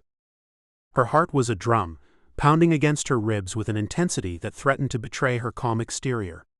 She could not afford to let the fear take hold, not when she was so close, not when every second counted. Reaching the security door to the records room, she retrieved a small, sleek device from her clutch, a piece of technology as elegant as it was illegal. She attached it to the keypad and for a breathless moment the world seemed to stand still. Then the device blinked green, the code decrypted. The door clicked open without a sound, as if welcoming her into its secrets. Inside the room was a shrine to digitalization, the air warm and humming with the life of servers and computers. She found a central computer, and then accessed the heart of the gallery's records, and her fingers danced across the keyboard. Data flowed like water, streaming onto the USB drive she had inserted. Seeing a phone, she picked it up and dialed Serenity's number. Thankfully, Serenity answered quickly. "It's me," Trust whispered. "Where are you?" "It's not important. Just listen. Is everyone in the family okay?" "Yes, but—" She was relieved. Thomas was okay. "I need you to find out what hospital Ryan Castle is at. Then I need you to tell him that I sent you, and I need to know where the diamonds are. Tell him I'll give him his share, but the buyer is waiting." "Well, I just need you to do it. It's important." "I'll do it. But—" Trust ended the call and moved back to the computer. The door behind her suddenly swung open. She yanked out the USB and turned to see a security guard, bringing with him a cold gust of reality. "Hey, what are you doing in here?" His hand hovered over his gun holster. Her mind was a whir of thoughts, a cyclone of adrenaline and instinct. In the space between heartbeats she acted. The monitor went dark, her body turning in one fluid motion to face a painting on the wall, her hands reaching up to adjust its frame. The guard paused, his eyes searching, and in that moment Trust was not a thief, not a fugitive, but a patron admiring the brushwork of a master. "Oh, don't mind me," Trust said with a giggle. "Is it a crime to make a crooked painting straight?" she said. "That's one thing that disturbs me. I have OCD. Sometimes it's a blessing and at other times it's a curse." She held her breath, waiting, her entire future hanging in the balance. Chapter 28. I must have taken a wrong turn. Can you show me the way back to the exhibition? Trust stared at the guard, waiting for him to speak. "Miss, you shouldn't be here. This door is always locked." He glanced over his shoulder at the door and then turned back to her. "How did you get in here?" She shrugged her shoulders. "The door was open, and I'm sorry, but curiosity got the better of me. I'm sorry I lied about taking the wrong way, but I'm always looking for some hidden gem of a painting, possibly by some yet-to-be-discovered master painter or an unsigned painting by an old master. Wouldn't that be something? That's everyone's dream, but that doesn't explain why you were sitting at that computer." It was time to put on her hopeless female act. She brushed a hand through her hair and flashed him a smile. "I know it was wrong of me, but I'm waiting on an important email. I was trying to log into my email. Please don't tell anyone. It would be embarrassing because everyone else knows how to get emails on their phones." The guard, though suspicious, looked around the room. "No harm done. I'll show you the way back to the main gallery." "Yes, please." The guard was swayed by her charm and escorted her back. Once in the crowd, Trust excused herself to the restroom, where she discreetly passed the USB drive to the man in the green suit waiting by the restroom, an undercover agent. Back in the gallery she rejoined the party, her expression calm and collected. No one around her could have guessed the high-stakes game she had just played. She only hoped she had enough information downloaded before she was interrupted. Now wasn't the right time to leave. She had to stay a while to avoid suspicion. Moving through the crowd, she attempted to cloak herself in the anonymity of the bustling guests while keeping a distance between herself and Merrick. Trust felt the unmistakable sensation of being followed as she maneuvered around a cluster of onlookers, admiring a vibrant piece from a new artist. She quickened her pace, her heels clicking a staccato rhythm against the marble floor, a metronome to her rising pulse. In a moment of inspiration, she turned a corner and stepped into a small alcove, her back to a painting. As Merrick approached, she met his gaze with a look of mild annoyance. There was nowhere to hide. Then with a slight nod, Merrick backed away, the ghost of a smirk playing on his lips. As he disappeared back into the crowd, Trust let out a breath she hadn't realized she'd been holding. Later, stepping into the safety of an FBI van parked 2 blocks away, Trust was surprised to see Fletcher in the back with her. "You did well," he told her as the van drove away. "I got interrupted, so I might not have got everything downloaded onto the memory drive," she said. "We got everything we needed." "Impressive work, Trust. You've just proved your worth tenfold." Trust gazed out the darkened window, her mind a whirlwind of emotions. She had stepped into the light, but the shadows of her past still lingered, a reminder of the fine line she now walked. "We'll debrief tomorrow," he told her. She nodded, thinking about Merrick. He'd once been an ally, but what would he be in her future? One thing was for sure, she wasn't going to tell Fletcher someone had recognized her. There was a leak at the FBI, and now she wasn't safe anywhere. Chapter 29. Trust was still tangled in the remnants of sleep when the persistent ring of her phone sliced through the silence of the morning. She reached for it, eyes half closed, and the sight of Serenity's name on the caller ID sent a familiar twist of apprehension through her stomach. It was an unexpected call, especially today, on the eve of the debriefing that loomed over her like a storm cloud. "Hey, Serenity," Trust answered, her voice a carefully modulated mask of calm designed to hide the fear. Was she calling about Thomas? Was he dead? "Trust, what's going on? Where are you? It's been complicated. Maybe in a couple of days I'll have some news.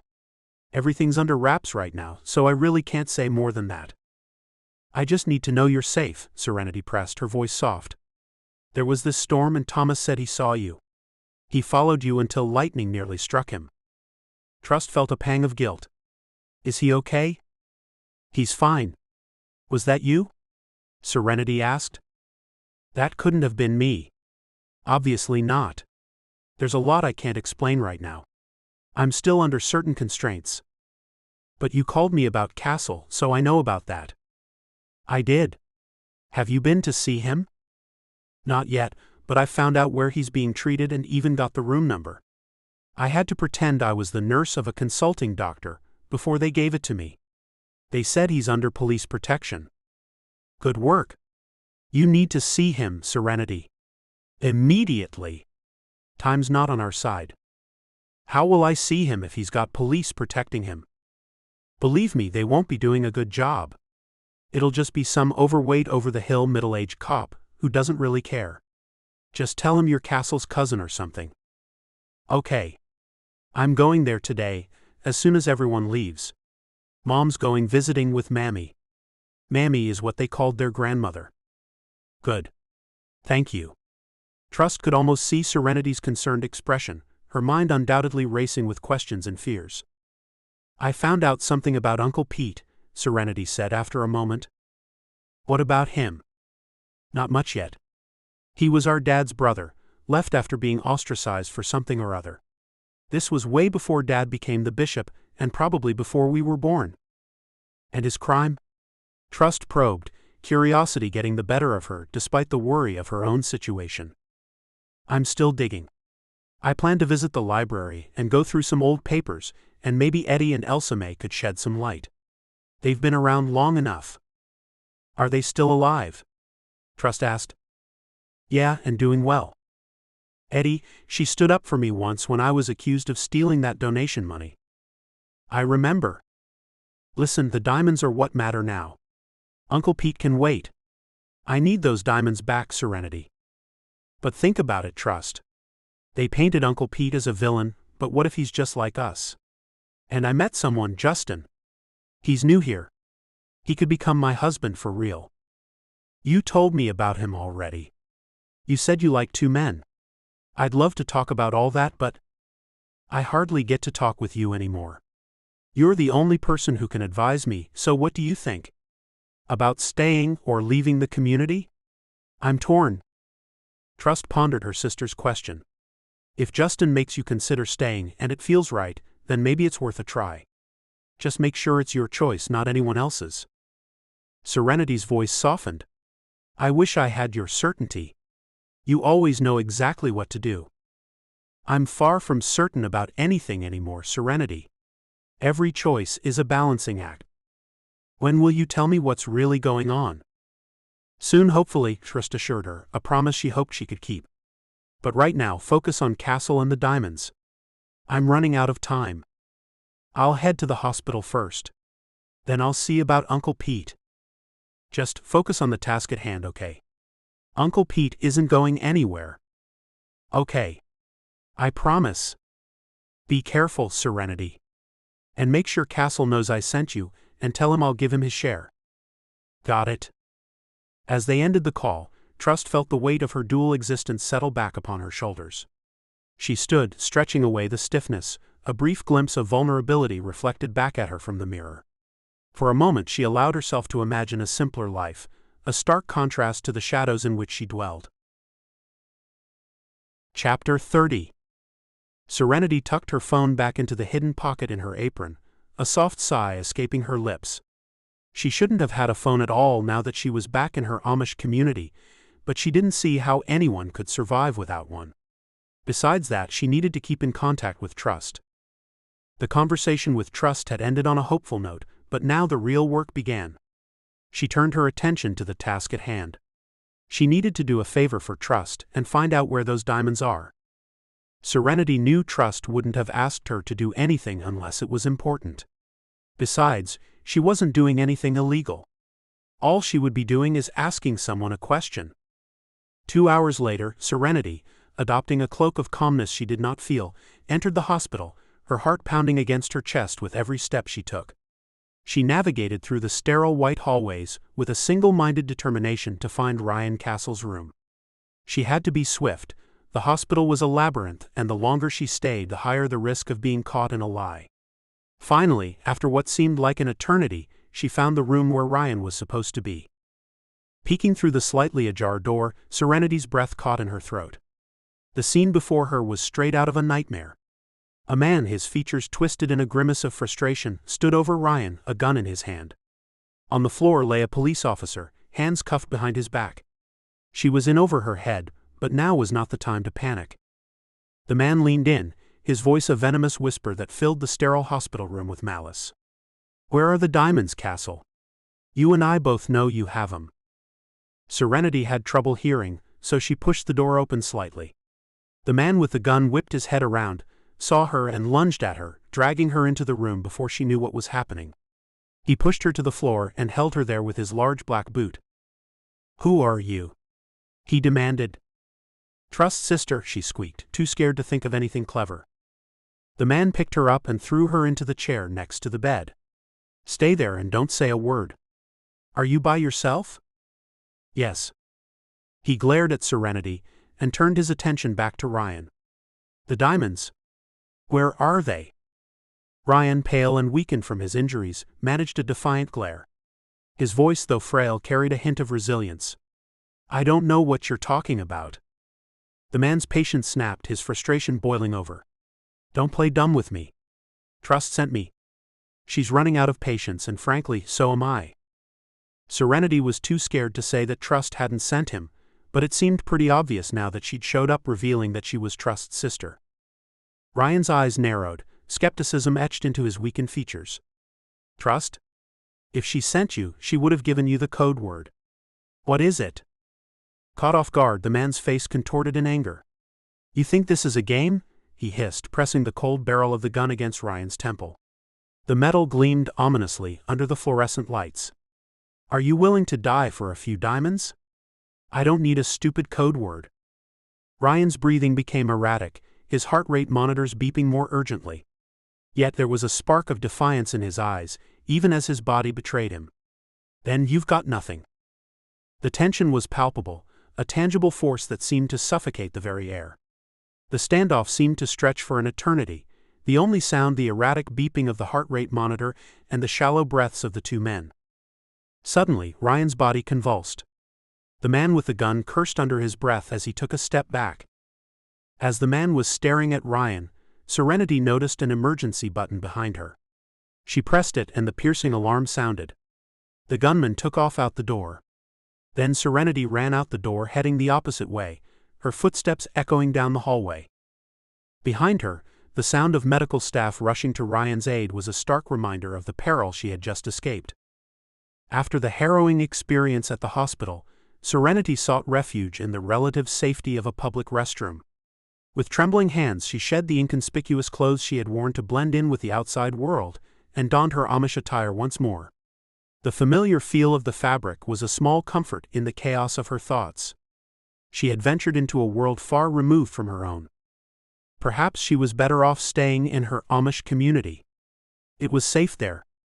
The weight of what she had witnessed pressed heavily on her, and she knew she had to inform Trust. Pulling out her phone she called, taking a deep breath. "Trust, I went to the hospital but it was awful. Did you find out where the diamonds are?" "No. There was a man there with a gun. He was questioning him, and then Castle had some kind of a fit. The man took off and—" Trust gasped. "Is he?" "I don't know if he's dead," Serenity admitted, the words tasting bitter on her tongue. A police officer was handcuffed on the floor. It was terrifying, Trust. I had to run before I found out anything. Trust swallowed hard. The last thing she wanted was for anyone to die. Describe the man with the gun. Serenity closed her eyes, recalling the scene. He was tall, broad-shouldered. He looked to be in his mid-20s. He saw me, and I thought he was going to kill me. He grabbed me and pushed me into a chair. Trust was horrified. I never would have sent you if I knew anything like that would have happened. I'm so sorry.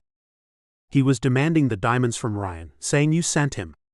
I was too scared to disagree with him. I'm sorry. There was a moment of silence on the line, as Trust processed the information. The man was not Merrick. He wouldn't dirty his hands directly.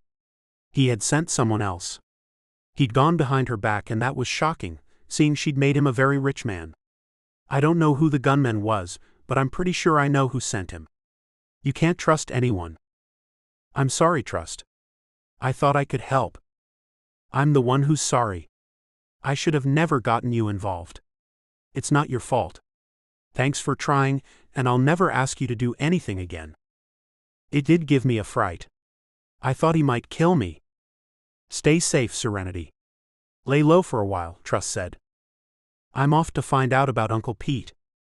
No, don't worry about Uncle Pete right now. Please just go home. Are you home now? No. I'll go there now. Be careful. I always am, Trust replied. They ended the call, and Serenity took a moment to collect herself, her mind a whirlwind of fear, concern, and unresolved questions. Despite Trust's reassurances, she couldn't help but feel responsible. She had wanted to prove her worth, to show that she could navigate Trust's dangerous world, but all she had managed was to expose herself to its perils. With a deep breath, Serenity stepped out of the restroom, her determination renewed. She might have failed to uncover the whereabouts of the diamonds, but she still had a chance to unravel the mystery of Uncle Pete. Chapter 31. After taking an hour or so to calm down from having a gun pointed at her, Serenity headed home. She hitched a buggy and headed to the outskirts of town where Eddie and Elsa May resided. As Serenity approached their modest, well-kept house, the sound of a meowing orange cat, loud enough to rival a car alarm, greeted her. Serenity couldn't help but smile, taking the cat's vocal welcome as a positive sign. She knocked gently on the door, only to have it swiftly opened, and a white fluffy dog came bounding out, barking in a high pitch. Shush, Snowy. Eddie emerged from the house, a twinkling-eyed woman with silver hair neatly tucked under her white prayer cap. And you too, Kelly. This was directed at the orange cat curling around Serenity's legs, still meowing loudly. Good afternoon, Serenity greeted, bending down to give Snowy a gentle pat and Kelly a scratch behind the ears. Elsa May stepped in front of Eddie. Oh, good afternoon, dear. What brings you to our little corner of the world? Serenity straightened up, meeting the woman's kind gaze. I'm looking for my Uncle Pete. My father's brother. I was wondering if you might know where I can find him. Eddie and Elsa May exchanged a glance, a silent conversation passing between them before Elsa May, her face lined with the wisdom of years, stared back at her. I presume you're looking for him for a good reason? Eddie inquired. I am, Serenity affirmed, sensing the need for honesty.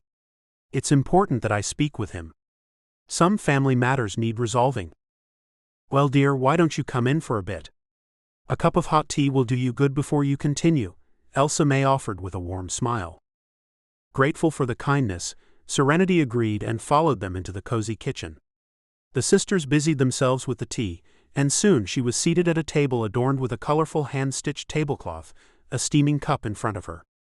The smell of fresh-baked cookies filled the air, and she couldn't resist reaching for one.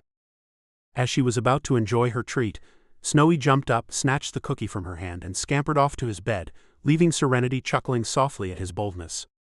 The sisters, engrossed in their next topic, seemed not to notice. How is Trust? I heard about her, so is she okay? Eddie asked, stirring her tea thoughtfully.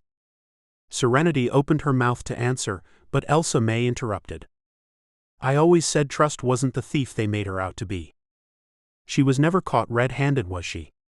Eddie asked. No, never, Serenity was quick to reply. Elsa May huffed. That girl had more spirit than sense perhaps, but not a dishonest bone in her body. Eddie nodded. You're right. I always am. I thought you'd know that by now, Eddie. Elsa May chuckled at her own words. Their back and forth continued, but Serenity's thoughts were on Uncle Pete. When there was a lull, Serenity asked, So can you tell me anything about my Uncle Pete? The sisters paused, exchanging a look. You ought to ask your family about that, Eddie suggested gently. I can't. They won't tell me a thing about him. Did he do something terrible? It's not our place to say, Elsa May finally replied. Family matters can be complicated, dear. But shame can make people see things not as they are but as they fear. What she means is that we don't know where he is right now, Eddie said. But what did he do that was so terrible? Serenity asked. Elsa May sighed, a sound that seemed to carry years of whispered gossip and veiled truths. Dear, she began, her voice softer now, your Uncle Pete made some choices. Choices that, right or wrong, set him apart from the rest of us here. Pete was always a bit different, Eddie continued, picking up the story thread. Had ideas, big ideas about changing things around here. Not everyone appreciated that, mind you. He was seen as a disruptor, a challenger to how things have always been done. Elsa May picked up a cookie, seemingly momentarily lost in thought before continuing. There was an incident. And so after the incident, Eddie concluded, he left. Just like that. Packed up and moved away, leaving a rift yet to heal. Serenity sat back, absorbing their few carefully spoken words. He didn't conform. They always compared him to Trust, saying she'd turn out just like him. Where did he go? The sisters shook their heads. No one knows for sure, Eddie replied. He's kept to himself, hasn't reached out to anyone here, not even to those who might still sympathize with his cause. Oh, Eddie. No one would sympathize with him. Eddie shrugged her shoulders. We wouldn't know because if anyone does, they'd keep quiet about it. Serenity took a deep breath. So he never committed any crimes? Elsa May cleared her throat. Crimes? That's a strong word, dear. What's considered a crime can sometimes depend on who you ask, especially around here. Serenity leaned forward. But you think he might have done something against the law, I mean. There were rumors, whispers of things that might have crossed lines, Elsa May admitted softly. Eddie stared at Serenity. We can't tell you more than we already have. Not without causing more trouble than we wish to stir. Serenity nodded slowly, the complexity of the situation dawning on her. Uncle Pete's story was tangled in layers of community values, personal beliefs and possibly legal ambiguities. It seemed he was like Trust. Thank you, she said softly, stirring her tea. You've given me a lot to think about. She wanted to ask more, but they almost spoke in riddles, telling her things but not telling her. Perhaps if she had more information, they'd tell her more. Chapter 32. Trust's heart had barely settled from its frenzied dance when she found herself in the nondescript grayness of a government safe house. The walls were barren, save for a clock that ticked with an unnerving sharp tone, while the scent of antiseptic clung to the air. Here, in this sterile room, the debriefing would unfold. She felt under terrible pressure. Alex was demanding money to complete the women's shelter, Merrick, her trusted fence, had double-crossed her, and the possibility of Ryan Castle's demise loomed. Agent Harris sat across from her, his features as unreadable as the blank notepad before him. He was not alone. An observer, a woman with hawk-like eyes, was perched in the corner. She gave nothing away, but her gaze was a weight Trust felt acutely. "Let's start from the beginning," Harris began, his voice betraying no hint of the gravity that Trust knew this debrief held. Trust recounted the events meticulously, each detail laid out with the precision of a chess player recalling a complex game. She described the buzz of the gallery, the murmur of the city's elite mingling amidst masterpieces, the deliberate positioning of the cameras and guards, and the potential blind spots she had noted, all the while wondering about Merrick Vale and who from the FBI had told him where to find her. Harris listened, his pen hovering yet not touching the paper. His silence was an invitation for her to continue. Trust moved on to how she found the computer room where she downloaded the data. She left out the part about the guard who had found her in the room and had questioned her. The female observer shifted in her seat. "And the USB drive," she interjected sharply. "You were able to pass it along." "Yes," Trust confirmed, her voice steady despite the rapid drumming of her fingers against the palm of her hand. "To the man in the green suit as planned." The debriefing continued, and every second in the gallery was dissected, with every potential slip-up examined. Yet as the questions circled ever closer to the uncomfortable truth of Merrick's presence, Trust felt the walls of the room press in. She needed to steer the narrative and focus on the mission's success. Was there anything unusual? Anything at all that deviated from the plan? Agent Harris pressed, his gaze fixed upon her. Trust paused, considering her following words carefully. Thinking about what was at stake, she had no choice but to lie. It all went according to plan. The observer's eyes narrowed, a silent challenge to some omissions, but she remained quiet. Finally, Harris closed his notepad, a signal that the official part of the debriefing was over. But as Trust rose, he spoke again. "Sit down. One last thing. This operation was a success, but remember, we're playing a long game here." "I understand," Trust said. "We're not done with you yet." "Someone else wants to talk with you," Harris said. The agents left and the door closed with a soft click, leaving Trust alone. The debriefing had ended, but the actual game was beginning. Trust knew that the next moves would be crucial. For now, she had a role to play, a cover to maintain, and a treacherous path to navigate. Chapter 33. Fletcher came through the door and sat down in front of her. He was a welcome sight. "I'll be honest, I had my doubts. But you've proven yourself. You're a valuable asset to us now." Trust felt a surge of pride. For so long, she had defined herself by her criminal exploits. Now she was something more, something better. People were trusting, even relying on her. "I won't let you down." Fletcher nodded. "There will be more operations. Your insights will be critical." "What happens now?" Trust asked. "The story will be released publicly that you've been granted bail, and then we're hoping all the fuss will die so we never have to make an announcement. You'll be pardoned, of course." "Really? I'm free?" "You aren't yet.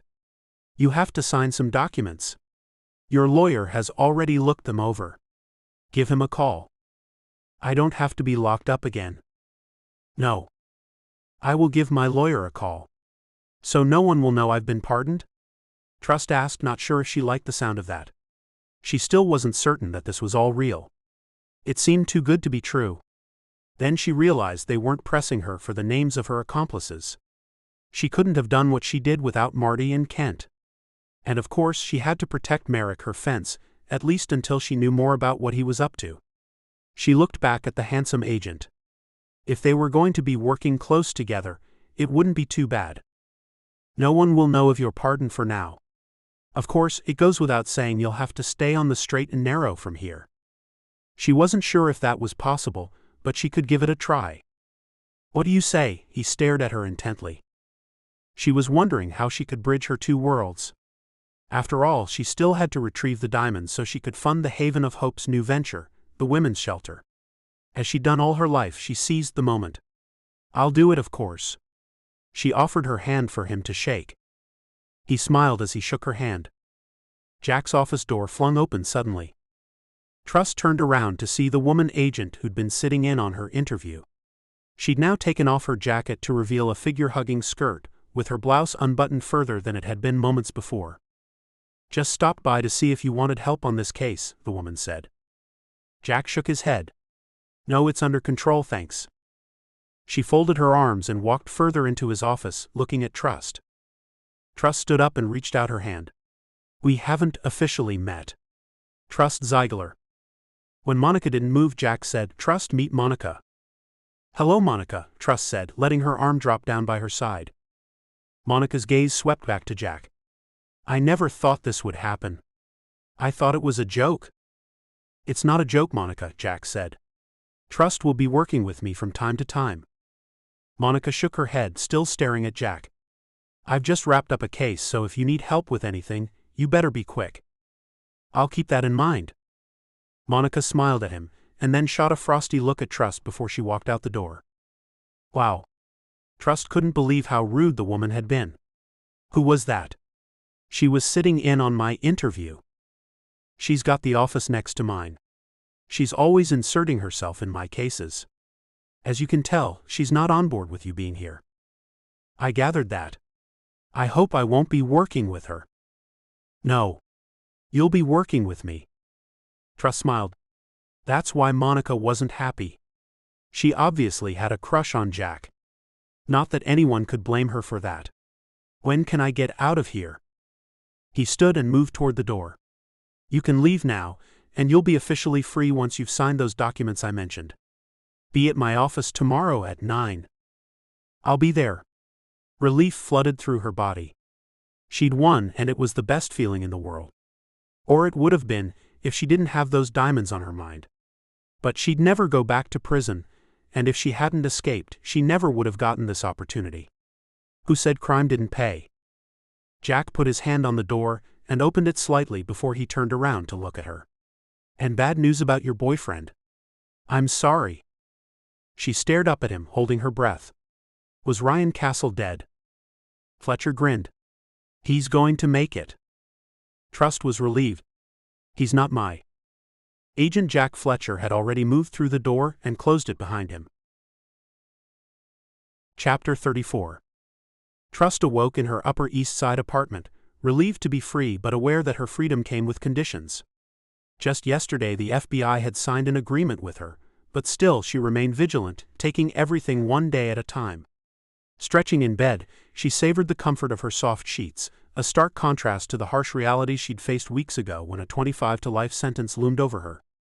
Her thoughts drifted to Ryan Castle, the man responsible for her arrest. Ryan had not only stolen her latest diamond heist, but had also turned state's witness against her, which resulted in his own charges being dropped.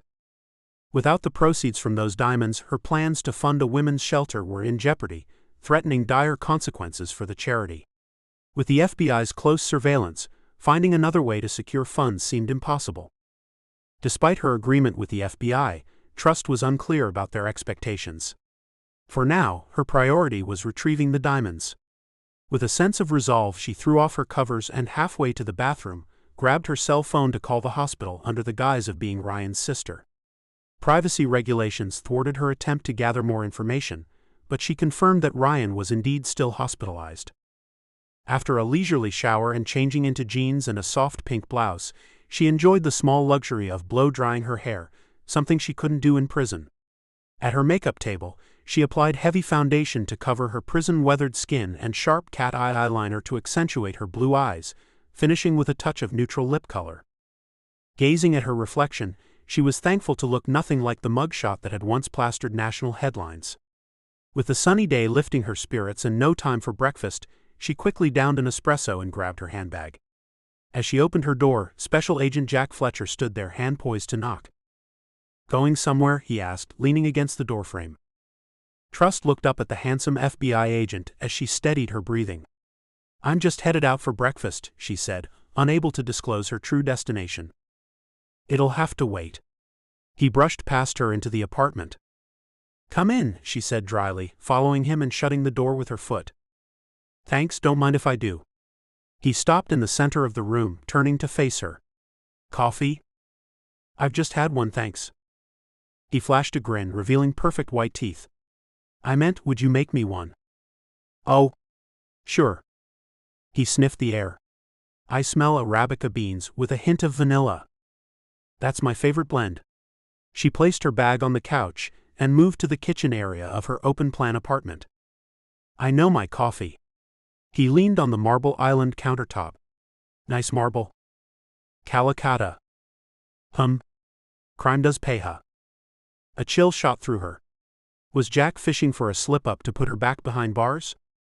Despite their supposed alliance, she couldn't let her guard down. Before she could fabricate an excuse about her lavish apartment, her usual story for the IRS, he spoke again. I've got a job for you. Time to help us out. Relief washed over her. What's the job? It's urgent. There's been a murder linked to a robbery. Her brow furrowed. A murder? Yes. Your unique insights could be invaluable. She handed him a cup of black coffee. I don't have milk or sugar. That's fine. I prefer it black. He sipped appreciatively. We need to act fast. The first days after a murder are crucial. I thought of you immediately. Trust leaned in. I didn't realize you'd need me this soon. We need your criminal perspective. She bristled at being labeled a criminal. This whole situation was interrupting her plans to see Ryan Castle, but she saw no alternative. Okay. Let's go. The quicker she dealt with this, the sooner she could find Ryan and confront him. If luck was on her side, as it usually was, she'd be holding the diamonds in her hands tonight. Thank you for reading Outcast.